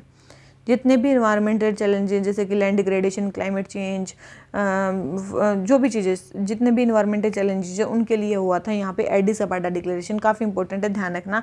तो ये कई बार क्वेश्चन पूछा जा भी सकता है, नहीं भी पूछा जा सकता कि एडिस अबाडा डिक्लेरेशन किसके लिए था, तो ध्यान रखना। अभी मैंने 2-3 के नाम लिए, जैसे कि एक था कंपाला डिक्लेरेशन। कंपाला डिक्लेरेशन था मेनली माइग्रेशन और किसके लिए था? माइग्रेशन और क्लाइमेट चेंज के लिए। एक था हमारा नैरोबी डिक्लेरेशन, बस ऐसे ही शॉर्ट में बता रहे हो। नैरोबी डिक्लेरेशन हमारा किसके लिए था? ये था हमारा सेंडाई फ्रेमवर्क को अफ्रीका में इम्प्लीमेंट करने के लिए, सेंडाई फ्रेमवर्क को अफ्रीका में इम्प्लीमेंट करने के लिए। ठीक है, ये सेंडाई फ्रेमवर्क किसके लिए था? डिजास्टर रिस्क रिडक्शन के लिए था। एक था हमारा ट्यूनिस डिक्लेरेशन अफ्रीका में। ट्यूनिस डिक्लेरेशन किसके लिए था? ये भी डिजास्टर रिस्क रिडक्शन के लिए ही था। ठीक है, तो ये कुछ काफ़ी इंपॉर्टेंट डिक्लेरेशन है जो अफ्रीका में साइन हुए हैं। ठीक है, ध्यान रखना। माइग्रेशन और क्लाइमेट चेंज के लिए हुआ है कंपाला डिक्लेरेशन, नैरोबी हुआ है सेंडाई फ्रेमवर्क को अफ्रीका में इम्प्लीमेंट करने के लिए, डिजास्टर रिस्क रिडक्शन के लिए, Tunis declaration mainly disaster risk reduction के लिए ही है, और एडिस अबाडा डिक्लेरेशन मेनली किसके लिए? जितने भी इन्वायरमेंटल चैलेंजेस हैं, जैसे लैंड डिग्रेडेशन, डेजर्टिफिकेशन और भी बहुत सारे, जैसे उन सब के लिए है। ठीक है, तो एडिस अबाडा का नाम आया था इसलिए मैंने बता दिया। तो क्वेश्चन नंबर 94 हमारा आंसर हो जाता है ए। आ जाते हैं अपने नेक्स्ट क्वेश्चन पे। फिर which among the following was the most significant feature of Congress election campaign during the Indian national general election of 1945। 1945 में जब कांग्रेस अपने इलेक्शन लड़ रही थी, तो उस टाइम पे कैंपेनिंग में वो उसका मोस्ट सिग्निफिकेंट फीचर क्या था? भाई पढ़ के और आप खुद डिसाइड करो कि उसका सबसे इंपॉर्टेंट फीचर क्या होगा, जल्दी बताओ। ठीक है, जल्दी बताओ उसका सबसे इंपॉर्टेंट फीचर क्या होगा। तो उसका सबसे इंपॉर्टेंट फीचर था क्या? Political mobilisation of Indians against British rule. ठीक है, सबसे इंपॉर्टेंट ये था, और काम तो कर ही रहते साथ में ये भी था। तो क्वेश्चन नंबर 95 आंसर हो जाता है सी। आ जाते हैं अपने नेक्स्ट क्वेश्चन पे। नेक्स्ट क्वेश्चन में क्या बोलता है? पॉलिसी और किस गवर्नर के अगेंस्ट कौन सी पॉलिसी थी? ठीक है, पॉलिसी टुवर्ड्स अफगानिस्तान, और कौन से गवर्नर ने वो पॉलिसी देखो, ठीक है, किस गवर्नर जनरल ने कौन सी पॉलिसी उनके अगेंस्ट ये अपनाई थी? ठीक है, जल्दी बताओ भाई किसने अपनाई थी। तो सबसे पहले है हमारी क्या नाम लेते हैं, लिटन। देखो सबसे पहले है हमारी प्राउड रिजर्व की पॉलिसी है। प्राउड रिजर्व की पॉलिसी जो थी ये किसकी थी? लिटन की थी। ठीक है, काफ़ी इंपॉर्टेंट है। प्राउड रिजर्व की पॉलिसी किसकी थी? लिटन की थी। कर्जन की जो पॉलिसी थी वो थी हमारी policy of withdrawal and concentration की, ये भी बिल्कुल सही स्टेटमेंट है। और वो जो फॉरवर्ड पॉलिसी थी वो हमारी थी लॉर्ड ऑकलैंड की। याद रखना ये किसकी थी, लॉर्ड लॉरेंस की नहीं थी, ये ऑकलैंड की पॉलिसी थी। तो याद रखना ये ऑकलैंड की पॉलिसी थी, ना कि इसकी पॉलिसी थी लॉरेंस की। तो सेकंड स्टेटमेंट सही है, थर्ड सही है, फर्स्ट स्टेटमेंट रॉन्ग है। तो हमें बतानी है करेक्ट स्टेटमेंट। करेक्ट हमारे कितने, 2 स्टेटमेंट करेक्ट है, 1 स्टेटमेंट हमारी रॉन्ग है। तो अफगान के लिए 3 पॉलिसी हमारी चली थी, एक थी ऑकलैंड की जो फॉरवर्ड पॉलिसी थी, एक थी लिटन की जो प्राउड रिजर्व पॉलिसी थी, और एक थी कर्जन की जो विड्रॉल एंड कंसंट्रेशन पॉलिसी थी। तो क्वेश्चन नंबर 96 हमारा आंसर हो जाता है बी। आ जाते हैं अपने नेक्स्ट क्वेश्चन पे। नेक्स्ट क्वेश्चन में क्या बोलता है, प्रेसिडेंट के इम्पीचमेंट के बारे में बताना। भाई सबको पता है यार, पूरा इम्पीचमेंट मैं बहुत बार करवा चुकी हूँ। सबसे पहले president can only be impeached for violation of the constitution, बिल्कुल। और वायलेशन ऑफ कॉन्स्टिट्यूशन के लिए तो इम्पीच किया जा सकता है। और इस जो वायलेशन ऑफ कॉन्स्टिट्यूशन है वो डिफाइन भी नहीं कर रखा कि वायलेशन ऑफ कॉन्स्टिट्यूशन में क्या आएगा, ठीक है, कॉन्स्टिट्यूशन में डिफाइन भी नहीं कर रखा। तो ये इंपॉर्टेंट चीज़ है। और प्रेसिडेंट जो है वो के आर्टिकल कहाँ से कहाँ तक हैं, 52 से लेके हमारे क्या नाम लेते हैं 78 तक हमारे आर्टिकल आते हैं। ये 52 से 78 तक जो आर्टिकल है वो हमारे यूनियन एग्जीक्यूटिव के यूनियन एग्जीक्यूटिव में हमारे प्रेसिडेंट भी आते हैं। तो इसके भी आर्टिकल वहाँ से वहाँ तक हैं। आर्टिकल 52 में प्रेसिडेंट के बारे में बताया गया कि प्रेसिडेंट ऑफ इंडिया को अपॉइंट किया जाएगा। इम्पीचमेंट के बारे में किस में बताया गया है, मतलब प्रोसीजर, मतलब इम्पीचमेंट के बारे में कहाँ बताया गया है। देखो सबसे पहले तो बताया गया कि आर्टिकल 56 में बताया गया है। आर्टिकल 56 में बताया गया है कि कोई भी प्रेसिडेंट जो है वो इम्पीचमेंट से रिमूव हो सकता है अगर वो वायलेशन ऑफ द कॉन्स्टिट्यूशन करता है। फिर 61 में उसके प्रोसीजर के बारे में बताया गया। तो याद रखना 56 और 61 ये दोनों इम्पीचमेंट के लिए, प्रेसिडेंट के इम्पीचमेंट के बारे में बताते हैं ये। और वायलेशन ऑफ कॉन्स्टिट्यूशन के लिए उनको इम्पीच किया जा सकता है। अब आ जाता है दूसरी स्टेटमेंट पे। The charge for violation of constitution can be preferred only after signed resolution of 2/3 of the total members of the house presiding pressing the charge. देखो सबसे पहले अगर उनके खिलाफ रिजोल्यूशन लाना है तो ये स्टेटमेंट तो गलत है कि 2/3 मेंबर का साइन होना चाहिए। देखो सबसे पहले तो उनको 14 डे का आपको नोटिस देना पड़ेगा, ठीक है। सबसे पहले तो 14 डे का नोटिस देना, पहले तो वायलेशन ऑफ कॉन्स्टिट्यूशन होना चाहिए, 14 डे का आपको नोटिस देना है। और कितने मेंबर से वो साइन होना चाहिए, वो जो प्रपोजल है जो भी हाउस इसको ला रहा है, जो भी हाउस इस प्रपोजल को ला रहा है उसके 1/4 मेंबर है, 1/4 जो मेंबर है टोटल नंबर ऑफ मेंबर्स के हाउस के, उनका आपके पास साइन होना चाहिए, ठीक है। उनका आपको साइन होना चाहिए, तब वो रिजोल्यूशन आ सकता है। फिर आपको 2/3 जो भी टोटल मेंबर्स की मेजोरिटी है उससे आपको हाउस में पास करना पड़ेगा। फिर दूसरे हाउस में वो भेजा जाएगा, वहाँ वो इन्वेस्टिगेशन करेंगे और फिर इन्वेस्टिगेशन करके फिर वो पास करेंगे। फिर वो अगर वो सही मिला तो फिर बस वही है, फिर वही वो भेजा जाएगा तो वो पास हो जाएगा तो फिर वो हटा दिए जाएंगे। तो बस यही है मेनली। तो क्वेश्चन नंबर 97 तो ये बोल रहे हैं कि 2/3 मेंबर का साइन रिजोल्यूशन चाहिए, नहीं 1/4 मेंबर का साइन रिजोल्यूशन चाहिए। तो फर्स्ट स्टेटमेंट करेक्ट है, सेकंड स्टेटमेंट रॉन्ग है। हमें बताने है करेक्ट स्टेटमेंट। तो करेक्ट दिख रही है आपको, केवल एक स्टेटमेंट करेक्ट है, हमारी सेकंड स्टेटमेंट रॉन्ग है। तो क्वेश्चन नंबर 97 हमारा आंसर हो जाता है ए। आ जाते हैं अपने नेक्स्ट क्वेश्चन पे। हमें बताना है अपीलेट जुरिडिक्शन जो हाई कोर्ट की है वो कहाँ कहाँ तक एक्सटेंड करती है। क्या administrative tribunal, NGT, armed forces tribunal इन सब में एक्ट करती है। देखो अगर एडमिनिस्ट्रेटिव ट्रिब्यूनल की बात करें, ओरिजिनली इसकी अपील जो थी डायरेक्ट सुप्रीम कोर्ट में जाती थी, लेकिन एक आया चंद्र कुमार केस का नाम सुना होगा, 1997 में आया था, ठीक है। 1997 में एक चंद्र कुमार केस आया था, उसमें बोला गया कि भाई एडमिनिस्ट्रेटिव ट्रिब्यूनल के जो भी डिसीजन हैं वो पहले हाई कोर्ट में जाएंगे और उसके बाद वो सुप्रीम कोर्ट में जाएंगे, ठीक है। तो ये चीज़ बोली गई थी। तो अब पहले एडमिनिस्ट्रेटिव, चाहे सेंट्रल एडमिनिस्ट्रेटिव ट्रिब्यूनल हो चाहे स्टेट एडमिनिस्ट्रेटिव ट्रिब्यूनल हो, किसी उसके डिसीजन मेनली कंसर्न जो हाई कोर्ट है वहाँ पे जाते हैं और उसके बाद सुप्रीम कोर्ट में जाते हैं। तो बिल्कुल इनके तो जाते हैं एडमिनिस्ट्रेटिव ट्रिब्यूनल के। जाता है हमारा एनजीटी। तो इसको भी चंद्र कुमार केस का मतलब वो देते हुए ये बोला गया कि भाई एनजीटी के जो डिसीजन है वो भी कहाँ जाएंगे, हमारे पहले हाई कोर्ट में जाएंगे और फिर सुप्रीम कोर्ट में जाएंगे। तो ये भी बिल्कुल सही है। आर्म्ड फोर्सेस ट्रिब्यूनल 2023 में ही मार्च में ये जुरिडिक्शन आया है चंद्र कुमार केस को देखते हुए और रोजर मैथ्यू के केस को देखते हुए जो 2019 में आया था, उसको देखते हुए ये बोला गया कि आर्म्ड फोर्सेस जो ट्रिब्यूनल है उनके केसेस भी पहले कंसर्न हाई कोर्ट में जाएंगे और उसके बाद जो है वो सुप्रीम कोर्ट में जाएंगे। तो ये भी काफ़ी इंपॉर्टेंट है। तो तीनों के ही अपीलेट जुरिडिक्शन जो है वो हाई कोर्ट में होता है। तो हमें बताना करेक्ट आंसर। तो तीनों ही हमारे करेक्ट आंसर है। तो हमारा आंसर क्या हो जाता है सी। तो क्वेश्चन नंबर 98 आंसर हो गया सी। आ जाते हैं नेक्स्ट क्वेश्चन पे।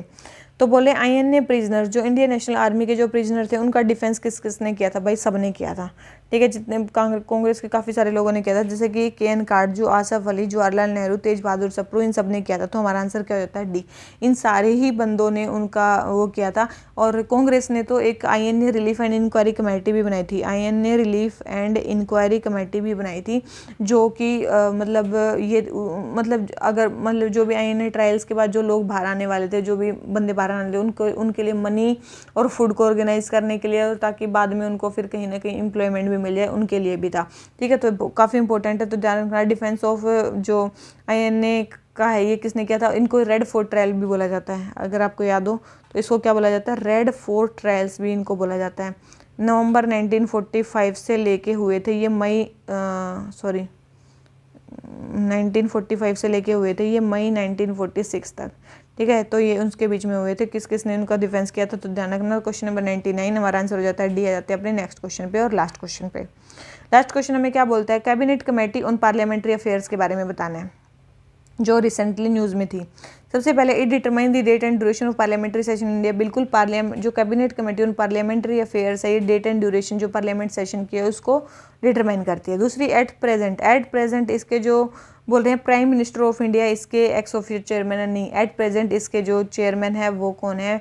हमारे जो डिफेंस मिनिस्टर है वो इसके चेयरमैन है। अभी की बात चल रही है, ठीक है। तो ये स्टेटमेंट हमारी रॉन्ग होगी, तो सेकंड स्टेटमेंट रॉन्ग है, फर्स्ट स्टेटमेंट करेक्ट है। तो हमें बताने करेक्ट स्टेटमेंट, तो केवल एक स्टेटमेंट हमारी करेक्ट है और सेकंड स्टेटमेंट हमारी रॉन्ग है, ठीक है। काफ़ी सारे मतलब जो ये काम करती है, ये रूल्स में है। देखो याद रखना, सबसे पहले तो ये जो कैबिनेट कमेटी है ना, ये हमारे कॉन्स्टिट्यूशन में मेंशन नहीं है, एक्स्ट्रा कॉन्स्टिट्यूशनल है, ये एक्स्ट्रा कॉन्स्टिट्यूशनल है, ये हमारे रूल्स में मेंशन है। जो ये कमेटी है हमारे रूल्स में मेंशन है, government of India transaction of business rules 1961 में इसके कामों के बारे में बताया गया है कि भाई जो गवर्नमेंट बिजनेस पार्लियामेंट में मतलब कोई भी पार्लियामेंट में जो गवर्नमेंट बिजनेस करती है उसके प्रोग्रेस को बताएगी ये, ठीक है, डायरेक्शन देगी उनको कैसे काम करना है, स्मूथ और एफिशिएंट जो कंडक्ट है उन बिजनेस का वो करने में हेल्प करेगी। तो ऐसे बहुत सारे काम ये करती है, ठीक है। तो ये है क्या बोलते हैं, cabinet committee on parliamentary affair. बोल लिया एक्स्ट्रा कॉन्स्टिट्यूशनल है, कॉन्स्टिट्यूशन में मेंशन नहीं है, रूल्स में मेंशन है। PM time to time modify कर सकते हैं ये फंक्शन की, ये कमेटी क्या फंक्शन करेगी, ठीक है। तो कौन मॉडिफाई कर सकते हैं इनके फंक्शन? जो है PM इनके फंक्शन को मॉडिफाई कर सकते हैं। तो ये question number 100 cabinet committee on parliamentary affair काफ़ी इंपॉर्टेंट कमेटी थी। तो इसी नोट पे जो है आज के हमारे टोटल जो 50 क्वेश्चन है नेक्स्ट वो भी हमारे कंप्लीट हो जाते हैं। वीडियो अच्छी लगी हो लाइक कर लेना, चैनल को सब्सक्राइब कर लेना, फ्रेंड्स में शेयर भी कर देना, ठीक है। तो चलो गाइस, इसी नोट पे आज का लेक्चर खत्म करते हैं। Thank you very much, bye bye, thank you.